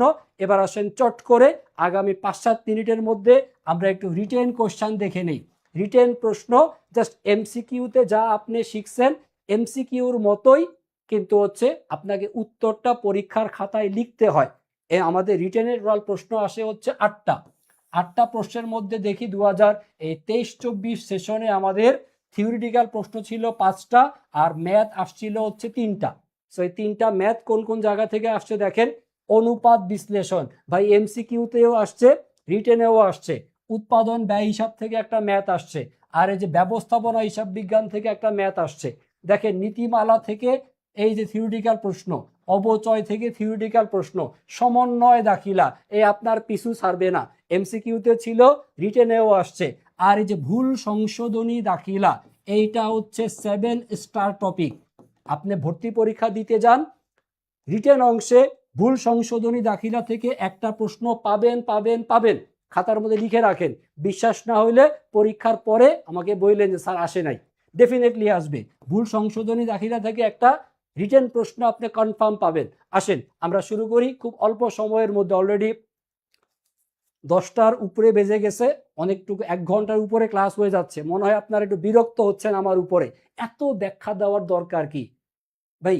21 বছর যাবৎ অ্যাকাউন্টিং পড়াচ্ছি, তো 21 বছরে 21টা তথ্য যদি জেনে থাকি, তথ্যের ভান্ডার হয়ে গেছে বেশি। পড়াইতে আসলে কম পড়াইতে পারি না, একটু বেশি পড়াইতে হয়। আর বেশি পড়াইতে গেলে একটু সময় লেগে যায়। আর যদি আপনার কাছে মনে হয় স্যার শর্টকাট করে পড়ান, স্যার শর্টকাট করে পড়লে ঢাকা বিশ্ববিদ্যালয়ে না, গুচ্ছে চান্স পাওয়া লাগবে। যদি স্বপ্ন হয় ঢাকা বিশ্ববিদ্যালয়, একটু বেশি করে পড়ার দরকার। আর খুব বেশিক্ষণ না, সর্বোচ্চ আর 10 মিনিট সময় নিব আপনাদের কাছ থেকে। রিটেন প্রশ্নটা আপনাদেরকে বুঝাই দিচ্ছি। দেখেন রিটেনে এইরকম প্রশ্ন দেওয়া থাকবে, আর অ্যান্সারের জন্য আলাদা খাতা দেওয়া হবে আপনাকে। সেই অ্যান্সারের জন্য এরকম বক্স আঁকা দেওয়া থাকবে, বক্স এঁকে প্রশ্নের নাম্বার লিখে দেওয়া থাকবে। এই বক্সে সর্বোচ্চ 1 লাইন, ছোট্ট করে লিখলে 2 লাইন লেখা যায়। আপনাকে টু দা পয়েন্টে অ্যান্সার লিখতে হবে। দেখেন প্রথম প্রশ্নটা আসছে অনুপাত থেকে, সম্পত্তির আবর্তন অনুপাত কত? সম্পত্তির আবর্তন অনুপাত, শুধু আপনি এই যে উত্তর যেটা 0.50, এইটা আপনি পরীক্ষার খাতার মধ্যে লিখবেন। যে বক্স দেওয়া থাকবে এই বক্সের মধ্যে শুধু উত্তরটা লিখবেন। তাহলে স্যার ক্যালকুলেশনটা কোথায় করব, রাফ কোথায় করব? স্যার আপনাকে যে প্রশ্নপত্রটা দেওয়া হয়, সেই এমসিকিউর প্রশ্নপত্রের লাস্টের পৃষ্ঠায় অর্ধেকের বেশি জায়গা দেওয়া থাকে সেখানে রাফ করার জন্য। সো আপনার রিটেন কোশ্চান যেই পৃষ্ঠায় থাকবে, এমসিকিউ শেষ, রিটেনের জন্য আলাদা প্রশ্ন পাবেন। এমসিকিউ শেষ করার পরে রিটেন শুরু হবে। সো রিটেনে যদি কোনো অঙ্ক থাকে তার রাফ ক্যালকুলেশন কোথায় করবেন? এমসিকিউর প্রশ্নের লাস্টের পৃষ্ঠায়। সো আসেন রাফটা কি করতে হবে আমরা একটু বুঝে নেই। সম্পত্তি আবর্তন অনুপাত সূত্র কি? সম্পত্তি আবর্তন অনুপাতের সূত্র হচ্ছে নিট বিক্রয় আর ডিভাইডেড বাই হচ্ছে গড় মোট সম্পত্তি। গড় মোট সম্পত্তি। আসেন এখানে মানগুলো খেয়াল করি। নিট বিক্রয়ের পরিমাণ 1,75,000। নিট বিক্রয়ের পরিমাণ 1,75,000 টাকা দেওয়া আছে। নিট আয় এটার দরকার নাই। সম্পত্তির প্রারম্ভিক জের সমাপনী জের, তাহলে প্রারম্ভিক সমাপনী যোগ করে 2 দ্বারা ভাগ করে দিব। রাফ খাতা দিবে না, না রাফের জন্য খাতা হবে না। রাফ করবেন এমসিকিউ কোশ্চেনের লাস্টের পৃষ্ঠায়, সেখানে রাফ করতে পারে। প্রারম্ভিক আর সমাপনী জের কত কত টাকা? 3 লক্ষ টাকা আর হচ্ছে 4 লক্ষ টাকা। তাহলে স্যার 3 লক্ষ আর 4 লক্ষ যোগ করলে কত পাই? 7 লক্ষ। 7 লক্ষকে কি করব? 2 দ্বারা ভাগ করব। 7 লক্ষ টাকার অর্ধেক, 7 লক্ষ টাকার অর্ধেক মানে কত? 3,50,000 টাকা। এটার জন্য কি রাফ করা লাগবে? তো মুখে মুখেই পারবেন। 3 লক্ষ, 4 লক্ষ, 7 লক্ষ 2 দ্বারা ভাগ করলে 3,50,000। তার মানে আপনি এই 1,75,000কে 3,50,000 দ্বারা ভাগ করবেন। 1,75,000কে 3,50,000 দ্বারা ভাগ, কাটাকাটি করে দেখি মান কত হয় আমাদের। দেখি এখানে শূন্যগুলো কাটি, 1 2 3, 1 2 3, তাহলে থাকলো বাকি 175 আর নিচে হচ্ছে 350। 175-এর দ্বিগুণ চিন্তা করেন। 175কে ডবল যদি করেন আপনি, 175-এর ডবল, 5 দুগুণে 10-এর শূন্য, হাতে রইল 1, 7 দুগুণে 14 আর 1 15-এর 5, হাতে 1, 2 1 2, 2 আর 1 3। 175কে দ্বিগুণ করলে হয় 350। তাহলে 175 একে 175 আর 350কে কাটলে কত পান? 2। অর্থাৎ আপনার মান কত হচ্ছে? 2 ভাগের 1। 2 ভাগের 1, 2 ভাগের 1 ভাগ মানে কি? অর্ধেক, অর্থাৎ 0.50। সম্পত্তি আবর্তনের মান এটাকে দশমিক আকারে আপনার লিখতে হবে। আর যদি আপনাকে সম্পত্তির উপর উপার্জন হার বের করতে বলতো, উপার্জন হারের ক্ষেত্রে পার্সেন্টেজ আকারে হবে। আবর্তন বের করতে বললে দশমিকের মান বসাইতে হবে। তাহলে 2/1, দশমিকের মান কত? 0.50। পরীক্ষার হলে শুধুমাত্র এই 0.50 লিখলেই আপনি 1 নাম্বার পাবেন। আপনাকে এই বক্সের মধ্যে কোনো ক্যালকুলেশন দেখাইতে হবে না। আশা করি ক্লিয়ার এটা সবার কাছে। এবং মজার ব্যাপার হচ্ছে এই যে রিটেন কোশ্চেনটা না, এটা এর আগে ঢাকা বিশ্ববিদ্যালয়ে এমসিকিউ আসছিল, সেই এমসিকিউ অপশন ফেলে দিয়ে তারা রিটেন কোশ্চেন বানায় ফেলছে। ঢাকা ইউনিভার্সিটির স্যাররা ফাঁকিবাজ, আমরাও একটু ফাঁকিবাজি করা শিখব। বিগত বছরের প্রশ্নগুলো পড়ে ফেললে আমাদের জন্য এই কোশ্চেনগুলো মেলানো খুব সহজ হয়ে যায়। দেখেন পরবর্তী প্রশ্ন হচ্ছে আমাদের সমন্বয় দাখিলা থেকে। রেওয়া মিলে সাপ্লাইজের খরচ দেখানো হয়েছে 3,500। বছরের শুরুতে সাপ্লাইজের খরচ 3,500, আর বছরের শেষে 1,500 টাকার সাপ্লাইজ অব্যবহৃত হাতে থাকে। তাহলে বছরের শেষে অ্যাকচুয়ালি আছে কত? 1,500। শুরুতে ছিল কত? 3,500। 3,500 টাকা আপনি সাপ্লাইজ খরচ দেখাইছেন, কিন্তু অ্যাকচুয়ালি বছরের শেষে আছে কত? 1,500 টাকা। তাহলে বছরের শুরুতে 3,500 আর বছরের শেষে 1,500, মাঝখান থেকে নাই কত টাকার? নাই কত? 3,500 থেকে 1,500 বিয়োগ করি। 3,500 টাকা থেকে 1,500 টাকা যদি বাদ দেই কত? 2,000। এই 2,000 টাকার সাপ্লাইজ আমরা কি করছি? ব্যবহার করেছি। ব্যবহার, সাপ্লাইজ আমরা ব্যবহার করছি। স্যার সাপ্লাইজ মানে কি? সাপ্লাইজ মানে হচ্ছে খাতা, কাগজ, কলম, মণিহারি সামগ্রী যেগুলো আমরা প্রতিষ্ঠানে ব্যবহার করি। তাহলে সারা বছরে সাপ্লাইজ ব্যবহার করছি কত? 2,000। এর সমন্বয় জাবেদা।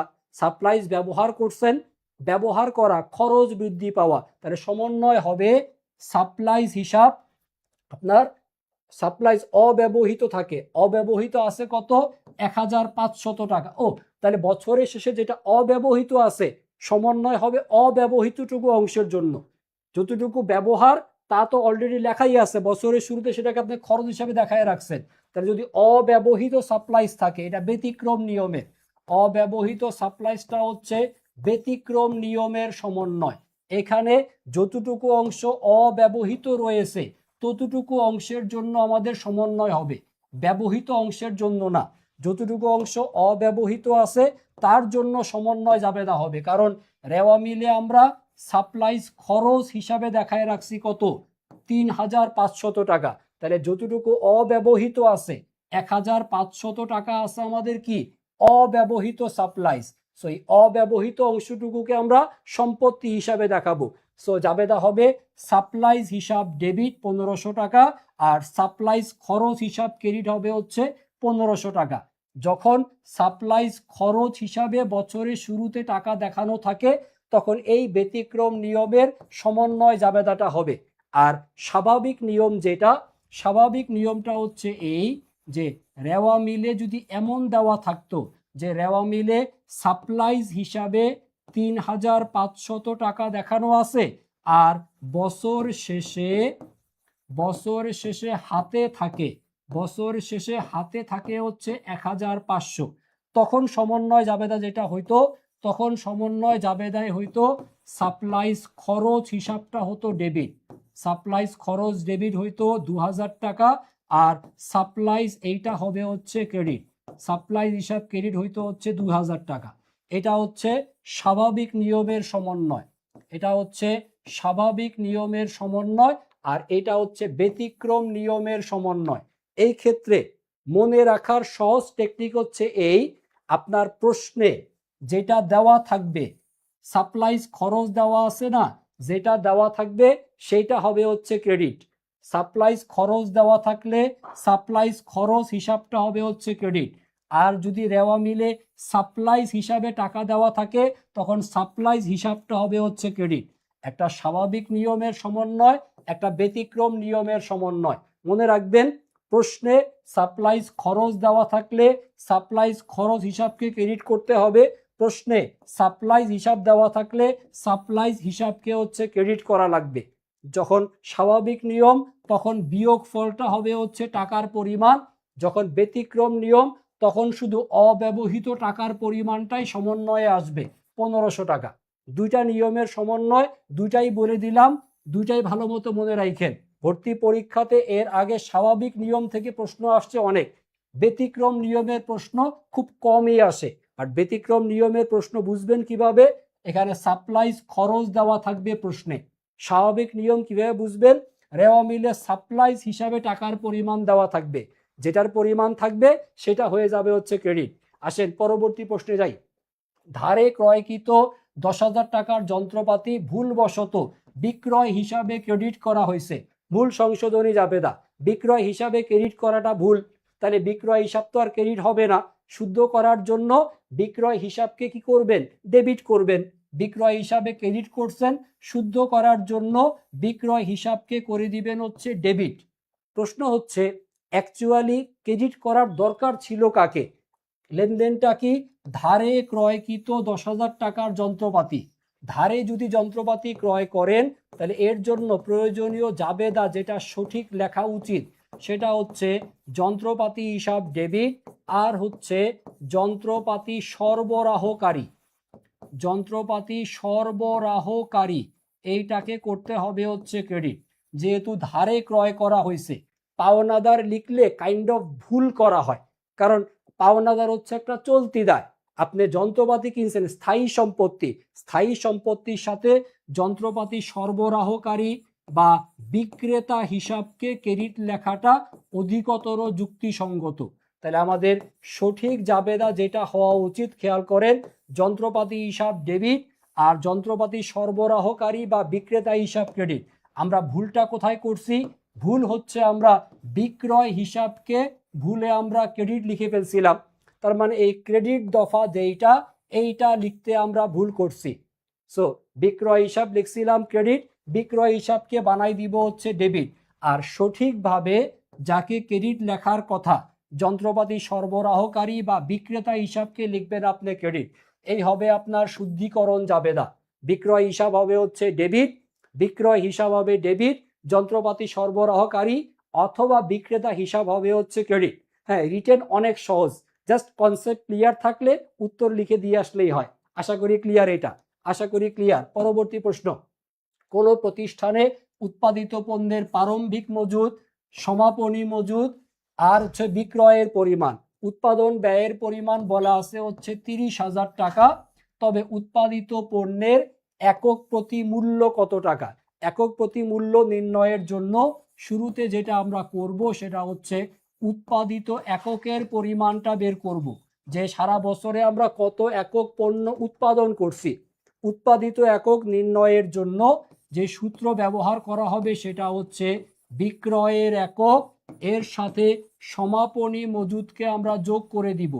বিক্রয়ের একক, সমাপনী মজুদ যোগ, আর এখান থেকে বাদ যাবে হচ্ছে প্রারম্ভিক মজুদ। প্রারম্ভিক মজুদকে বাদ দিলে পাবেন আপনি উৎপাদিত একক।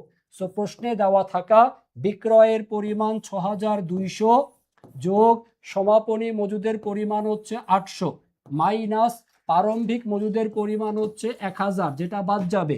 তাহলে 6,200 এবং 800 এই দুইটা যোগ করে আপনি পান হচ্ছে 7,000। 7,000 থেকে 1,000 বাদ দিলে পাবেন 6,000 একক। অর্থাৎ ওই বছরে আমরা পণ্য উৎপাদন করছি 6,000 একক। দেখেন এইটা বুঝছেন কিনা? উৎপাদিত এককের পরিমাণটা নির্ণয় করা। উৎপাদিত একক কত? 6,000। উৎপাদন ব্যয় কত? 30,000। সেবার কাজ হচ্ছে এই 30,000 টাকাকে এই 6,000 একক দ্বারা ভাগ করে দেওয়া।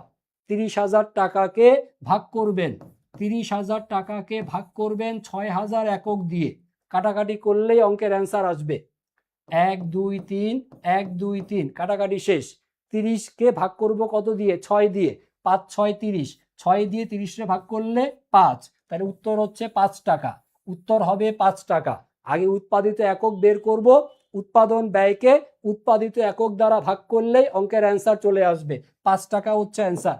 পরবর্তী প্রশ্নে যাই। হিসাব বিজ্ঞানের কোন নীতি বা ধারণা অনুযায়ী স্থায়ী সম্পদের উপর অবচয় ধার্য করা হয়? স্থায়ী সম্পত্তি ব্যবহারের জন্য ক্রয় করি, ব্যবহার করলে এর উপর ধার্য করতে হবে অবচয়। আর এই অবচয়টা ধার্য করা হয় চলমান প্রতিষ্ঠান ধারণা অনুযায়ী। স্থায়ী সম্পদের উপর অবচয় ধার্য করা হয় চলমান প্রতিষ্ঠান ধারণা অনুযায়ী। আর যদি বলা হতো অবচয়কে ব্যয় হিসাবে লিপিবদ্ধ করা, অবচয়কে ব্যয় হিসাবে লিপিবদ্ধ করা হয় মিলকরণ বা ব্যয় স্বীকৃতি নীতি অনুযায়ী, কিন্তু অবচয় ধার্য বললে অ্যান্সার হবে হচ্ছে চলমান প্রতিষ্ঠান ধারণা। নীতিমালার চ্যাপ্টারে একদম ক্লিয়ারলি এগুলো আমরা আপনাদেরকে মুখস্থ করাই দিব ইনশাল্লাহ। পরবর্তী প্রশ্ন বের করতে বলছে নিরাপত্তা প্রান্ত। প্রশ্ন হচ্ছে নিরাপত্তা প্রান্ত বের করার সূত্র। খেয়াল করেন, ইন্টারমিডিয়েটে পড়ে আসছেন আপনারা। নিরাপত্তা প্রান্ত বের করার সূত্র হচ্ছে প্রকৃত বিক্রয় অ্যাকচুয়াল সেলস, প্রকৃত বিক্রয় থেকে বাদ দিতে হয় সমচ্ছেদ বিক্রয়, প্রকৃত বিক্রয় থেকে সমচ্ছেদ বিক্রয় বাদ দিলে আসে নিরাপত্তা প্রান্ত। সো শুরুতে সমচ্ছেদ বিক্রয়টা একটু বের করি আমরা। সমচ্ছেদ আমরা নির্ণয় করতে জানি যে কি কি লাগে, বিক্রয় মূল্য, পরিবর্তনশীল ব্যয় আর হচ্ছে স্থায়ী ব্যয়। তাহলে সমচ্ছেদ বিক্রয় বের করার জন্য স্থায়ী ব্যয়টা বসে হচ্ছে উপরে, আর একক প্রতি বিক্রয় মূল্য মাইনাস হচ্ছে পরিবর্তনশীল ব্যয়। বিক্রয় মূল্য থেকে পরিবর্তনশীল ব্যয়ের বিয়োগফলকে বলে কন্ট্রিবিউশন মার্জিন। পড়ছেন না? তাহলে স্থায়ী ব্যয়কে কন্ট্রিবিউশন মার্জিন দ্বারা ভাগ করলে আপনার চলে আসবে কিসের পরিমাণ? সমচ্ছেদ বিক্রয়ের এককের পরিমাণ। দেখেন প্রশ্নে স্থায়ী ব্যয়ের মান কত? স্থায়ী ব্যয়ের মান হচ্ছে কত? ৭০০০ টাকা। স্থায়ী ব্যয় হইল ৭০০০। বিক্রয় মূল্য কোথায়? ১০০ টাকা। পরিবর্তনশীল ৫০। ১০০ মাইনাস হচ্ছে ৫০। ১০০ মাইনাস হচ্ছে ৫০। অর্থাৎ যেটা করতে হবে, ৭০০০কে কত দিয়ে ভাগ? ৭০০০কে ৫০ দিয়ে ভাগ। ৭০০০কে ৫০ দিয়ে ভাগ করি, শূন্য কাটি আগে, ১০ ১০, ৫ দিয়ে ৭০০কে ভাগ করতে হবে। ৫ দিয়ে যদি আপনি ৭০০কে ভাগ করতে যান, এখানে ১৪র নামটা পড়বেন। ৫ ১৪ হচ্ছে ৭০। ৫ ১৪ ৭০, আর একটা শূন্য বসাইতে হবে, তার মানে ১৪০। তাহলে আমাদের ১৪০ একক হচ্ছে কি? সমচ্ছেদ বিক্রয়ের একক। সমচ্ছেদ বিক্রয়ের একক হইল ১৪০। এবার সমচ্ছেদ বিক্রয়কে যদি আমরা টাকার অ্যামাউন্টে বের করতে চাই, সমচ্ছেদ বিক্রয় বের করব হচ্ছে আমরা টাকায়। টাকায় বের করার জন্য এই যে বের করলাম ১৪০ একক, এইটাকে গুণ করব একক প্রতি বিক্রয় মূল্য দ্বারা। ১০০ টাকা হচ্ছে বিক্রয় মূল্য, তাহলে ১০০ টাকা দ্বারা করব গুণ।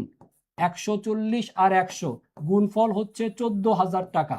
এই ১৪০০০ টাকাই হচ্ছে আমাদের কিসের পরিমাণ? সমচ্ছেদ বিক্রয় টাকা। প্রথম কাজ হচ্ছে সমচ্ছেদ বিক্রয় একক বের করা। দেখেন সমচ্ছেদ বিক্রয় একক আমরা এখানে বের করছি ১৪০ একক। ১৪০ এককে বিক্রয় মূল্য দ্বারা গুণ করে সমচ্ছেদ বিক্রয়ের টাকা পাইছি ১৪০০০ টাকা। এবার অঙ্কের সমাধান জাস্ট একটা বিয়োগের মাধ্যমে হবে। দেখেন প্রশ্নে বিক্রয় বলা আছে ৫০০০০ টাকা, বিক্রয়ের মান ৫০০০০ মাইনাস সমচ্ছেদ বিক্রয়ের টাকা হচ্ছে ১৪০০০। ৫০০০০ মাইনাস ১৪০০০, সো বিয়োগফল হবে হচ্ছে ৩৬০০০ টাকা। ৩৬০০০ টাকা হচ্ছে আমাদের নিরাপত্তা প্রান্ত। উত্তর লিখবেন, কাহিনী শেষ। একটু ঝামেলা আছে।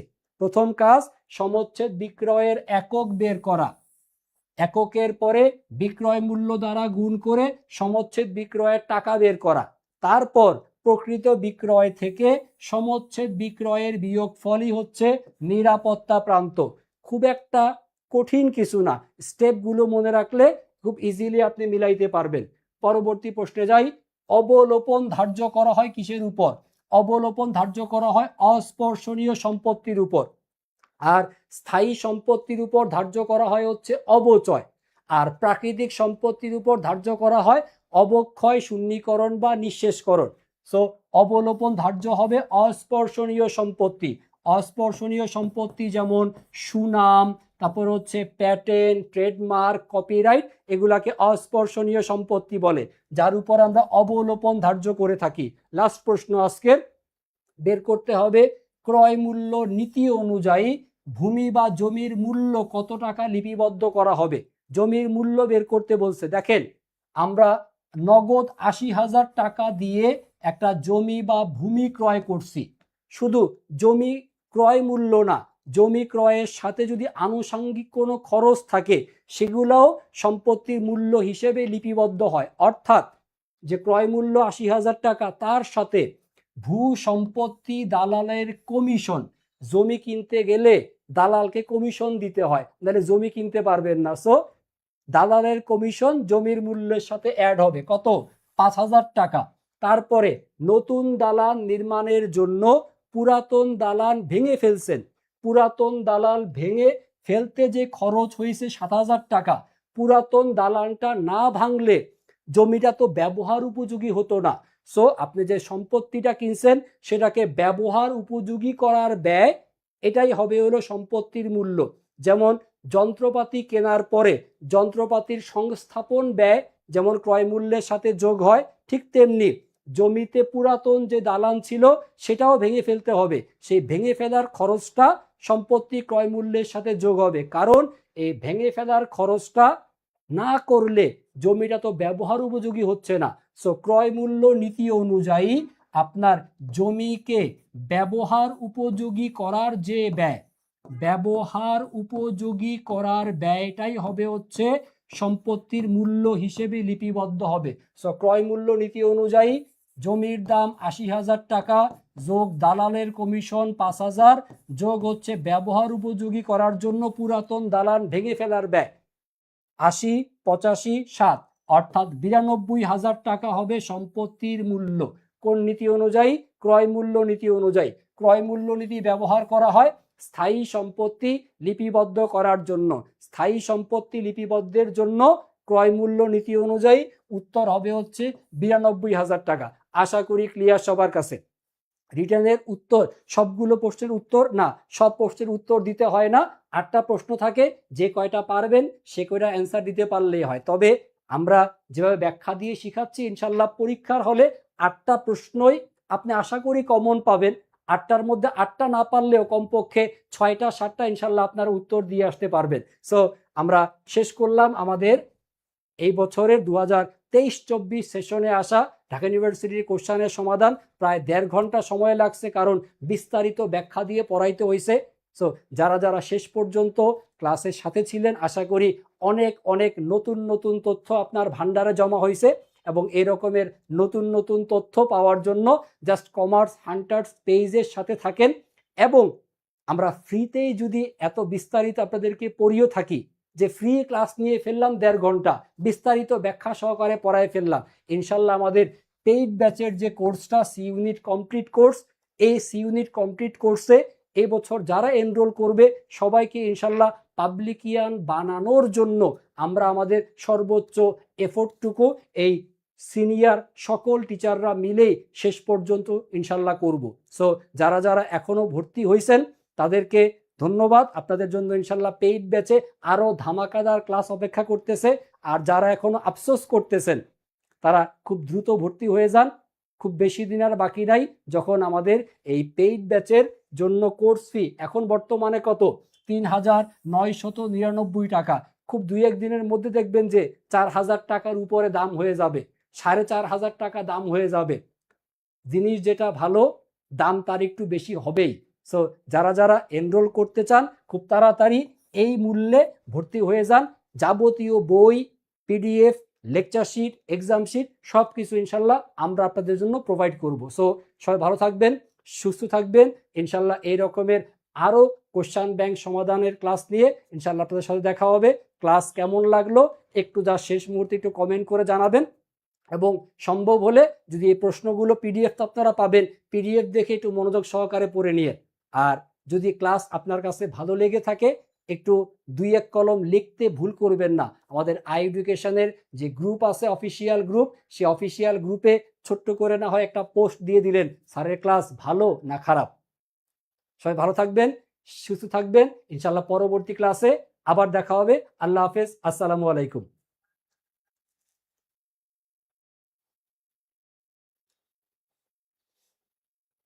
রিটেনের জন্য কোনো কাট মার্ক থাকে না, রিটেনে কোনো পাস মার্ক নাই। আপনার রিটেনের জন্য জাস্ট এমসিকিউতে আলাদা করে পাস করতে হয়, বা রিটেনের জন্য কোনো আলাদা কোনো পাস মার্ক থাকে না। ওকে, আল্লাহ হাফেজ সবাইকে, দেখা হবে ইনশাল্লাহ পরবর্তী ক্লাসে। আসসালামু আলাইকুম।